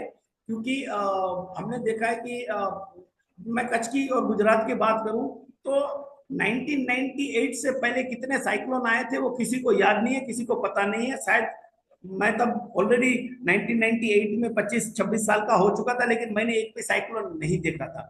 लेकिन 1998 के बाद लगातार आपको हर साल या हर 1-2 साल में गुजरात के कोस्ट पे या अरबियन सी में साइक्लोन बन रहे हैं। सिमिलर वे में बे ऑफ बंगाल में भी काफी हाई फ्रीक्वेंसी में साइक्लोन बन रहे हैं। और कई बार ये देखा गया है कि साइक्लोन की वजह से जो रेनफॉल होता है वो टोटल सीजन के रेनफॉल को तो वो एक ही साइक्लोन का रेनफॉल एक्सीड कर लेता है, considering dry areas like Kutch and northern part of Gujarat. May not be correct in case of Orissa में शायद वो इतना क्वांटम नहीं होगा, लेकिन we are getting a big quantity of rainfall through cyclone. तो वो आपके वहाँ किस पैटर्न पे है, कुछ हुए हैं, कुछ एविडेंसेस है, तो आप उसको देखिए। ऑफ सीजन रेन को भी देखिए। ज्योग्राफिकल पैटर्न क्या है, डिस्ट्रीब्यूशन क्या है, कि भाई आपका अगर एक डिस्ट्रिक्ट है तो डिस्ट्रिक्ट में किस तरह से है, मतलब पूरे डिस्ट्रिक्ट में इक्वल वाटर का रेनफॉल का डिस्ट्रीब्यूशन है, कम है किस तरफ कम है, ज्यादा है तो किस तरफ कम है। जैसे मोटे मोटे तौर पे मैं आपको कहूँ कि भी हम कच्छ डिस्ट्रिक्ट की बात करें तो कच्छ में हमारे रापर ब्लॉक का एवरेज एनुअल रेनफॉल जो है वो हमसे ज्यादा है भुज से, और लखपत का है वो हमसे कम है भुज से। तो अगर आप रापर और Lakhpat with in the same district अगर आप कंसिडर करेंगे, देयर इज ह्यूज। रापर का जब भुज का हम 330 गिनते थे, तब रापर का हम 470 गिनते थे, तब हम रापर लखपत का 260 गिनते थे। तो मतलब there is a big variation in the rainfall within the district. तो जब हम एक प्रोजेक्ट एरिया में काम करते हैं, एक प्रोजेक्ट फोकस होता है, हमारा एरिया एक फोकस होता है, तो मे नॉट बी नेसेसरी कि आप जो हेडक्वार्टर टाउन में बैठे हैं ऐसा ही रेनफॉल कंटिन्यूसली सब जगह होता है। तो वो ज्योग्राफिकल डिस्ट्रीब्यूशन क्या है आपका, उसको भी आप थोड़ा देख लीजिए। और ड्राउट का फ्रीक्वेंसी किस तरह का रहा है। ड्राउट मतलब इधर no rainfall, actually no rainfall तो नहीं होता है, except 1987 was a no rainfall year, but other than that it is very low rainfall years। तो वो कैसा है, किस तरह से ड्राउट होता है, ड्राउट की फ्रीक्वेंसी क्या है, वो आप थोड़ा देखिए कि आपके इलाके को लेके, क्योंकि ये आगे पूरे जब हम वाटर प्लानिंग करेंगे तो फर्स्ट एंड फॉरमोस्ट ऑब्जेक्टिव की we must ensure water for the drought. अगर हम ड्राउट के लिए पानी एंश्योर नहीं कर पा रहे हैं तो उसको मतलब आप कैसे जस्टिफाई करेंगे उस पूरे प्लान को। तो वो फ्रीक्वेंसी को भी अगर आप डेटा के साथ देखिए कितना है वगैरह देखें। आप काफी चीजें यूज कर सकते हैं, रियल वर्ल्ड डेटा यूज कर सकते हैं, डेटा सेट्स आप लीजिए, आप एनालाइज कीजिए, कुछ चार्ट्स वगैरह बनाइए। तो ये सब है आप डीपर अंडरस्टैंडिंग के लिए। और डिलीवरेबल्स में हम इतना ही एक्सपेक्ट करते हैं कि make a good report and submit on a portal. और आपका डेडलाइन जो है वो है 1 अगस्त 2025, क्योंकि नेक्स्ट सेशन जो होगा हमारा, मैं समझ के चल रहा हूँ, वो 2 और 3 अगस्त को आएगा, जब which is again Saturday Sunday. तो आप 1 तारीख तक आप जितना भी अच्छा काम कर पाए आप काम करके इसको सबमिट कर दीजिए, because assignments carries the credit value. तो उतना क्रेडिट आपका डिपॉजिट होता रहेगा, अदरवाइज आगे चल के मुश्किल होगा। Can it be? अगर आपको इसमें कुछ प्रश्न है तो पूछिए। शैलेश भाई, can it be a PPT जैसे लास्ट टाइम? रिपोर्ट, हाँ मैंने रिपोर्ट बनाई है मैम, क्योंकि देखो पीपीटी है ना, it's not a self explanatory. PPT हर वक्त किसी को एक्सप्लेन करना पड़ता है, तो आप रिपोर्ट बनाने की कोशिश कीजिए। तो मैं तो एंकरेज करूंगा कि आप रिपोर्ट बनाइए। अगर आप नहीं बना पाए पीपीटी किया तो इट्स ठीक है, लेकिन एंकरेज हम उसी के लिए करेंगे। विनय जी आपने कुछ? इसमें नहीं नहीं, तो शैलेश मेरे भाई, हिसाब से कुछ मैंने नहीं। किया है, मैंने रिक्वेस्ट। हाँ बोलिए। मैंने वो स्क्रीन शेयर का रिक्वेस्ट किया था एक्चुअली। हेलो, सॉरी, मेरा आज गला ठीक नहीं है। मल्टीपल। इसमें रियल डेटा भी ले सकते हैं शैलेश भाई, जैसे गागोदर में हमने रेन गॉज लगा के रखा है, तो उसमें वीकली रेन हम रिकॉर्ड करते हैं अभी कि ठीक है, कितना वीकली हो रहा है। ठीक है, बताइए। आप ये भी बताइए कि जैसे रापर ब्लॉक का ये डेटा होता है, लेकिन हमारे यहाँ जो गागोदर सेंटर है, क्योंकि rapper still is a big block, तो हमारा ब्लॉक हम्म। में और गागोदर में हमारा पैटर्न इस तरह का है। एक्चुअली आज हम उस चीज को छेड़ नहीं रहे हैं, लेकिन जब हम आगे चल के जब डिटेल में जब बात करेंगे, तब हम actually as a project we are encouraging to put many number of different type of rain gauges in a project area। क्योंकि हम्म। योगेश ने कल भी कहा था और बार बार कहता है कि मेजरमेंट के बिना मैनेजमेंट कैसे करेंगे। तो आप रापर का रेनफॉल को पकड़ के चल रहे हैं, आपके यहाँ शायद इस तरह का बारिश है ही नहीं, तो आपको मेजर तो करना ही पड़ेगा। हम्म। तो आप उसको एनकरेज कीजिए, लेकिन क्योंकि आपके पास मैं मान के चलता हूँ कि एक लिमिटेड डेटा सेट होगा, तो don't just rely on that to get a larger. आप थोड़ा ऑनलाइन सर्च कीजिए, आपको काफी डेटा मिलेंगे। ठीक है। और ये डेटा ब्लॉक वाइज मिल जाता है डिफरेंट वे में मिल जाता है, आप देखिए। डिस्ट्रिक्ट आपको मिल वाइज? जाता है, डेली मिलना मुश्किल है, डेली के लिए आपको अप्रोच करना पड़ेगा, अदरवाइज मिल जाता है।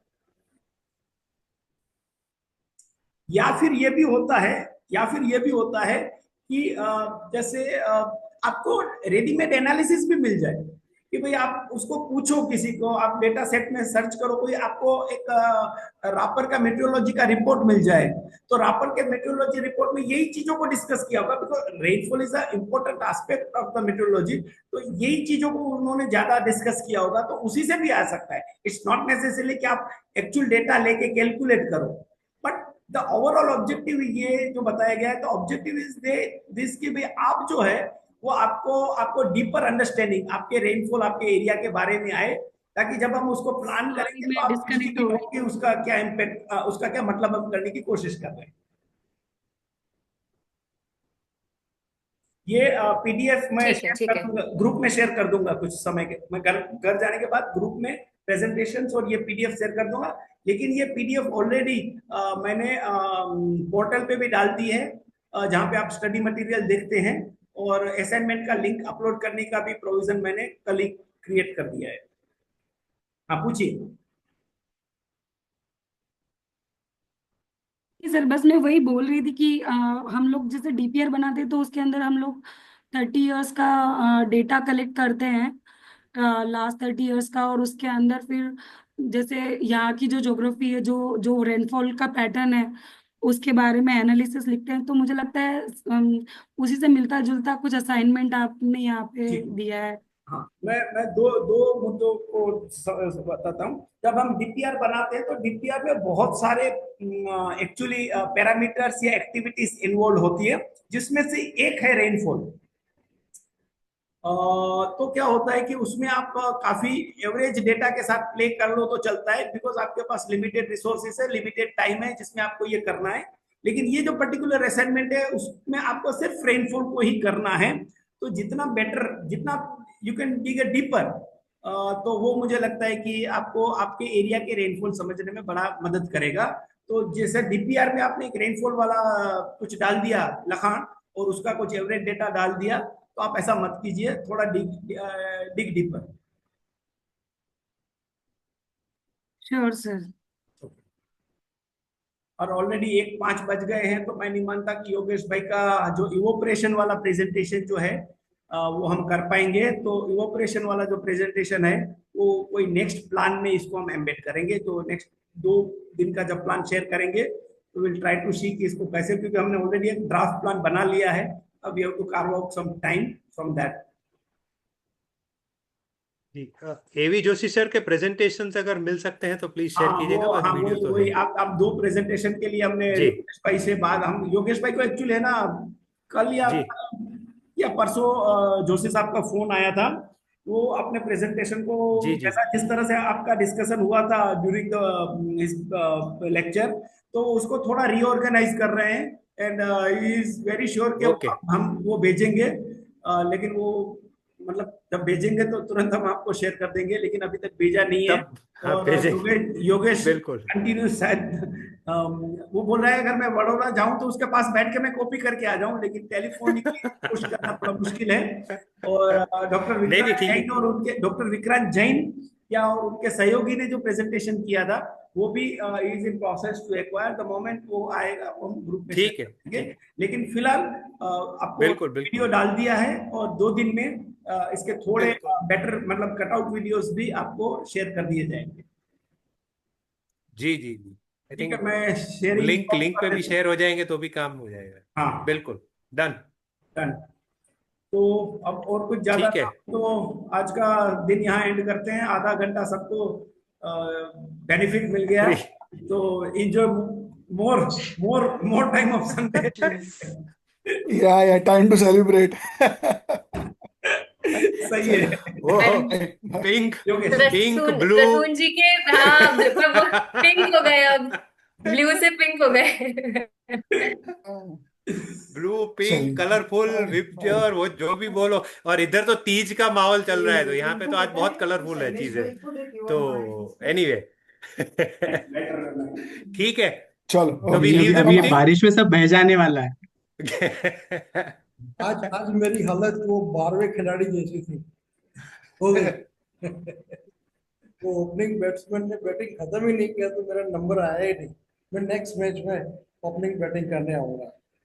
ठीक चलिए, है डन। ठीक है, चल, बाय ठीक है बाय। चलिए। ओके, ચાલે thank you sir thank you bye યોગેશભાઈ પેલું ડિટેલ જો મોકલી શકો તો પછી ફુરસત હે મોકલજો. ए, Thank you. Thank you. Yeah, thank you.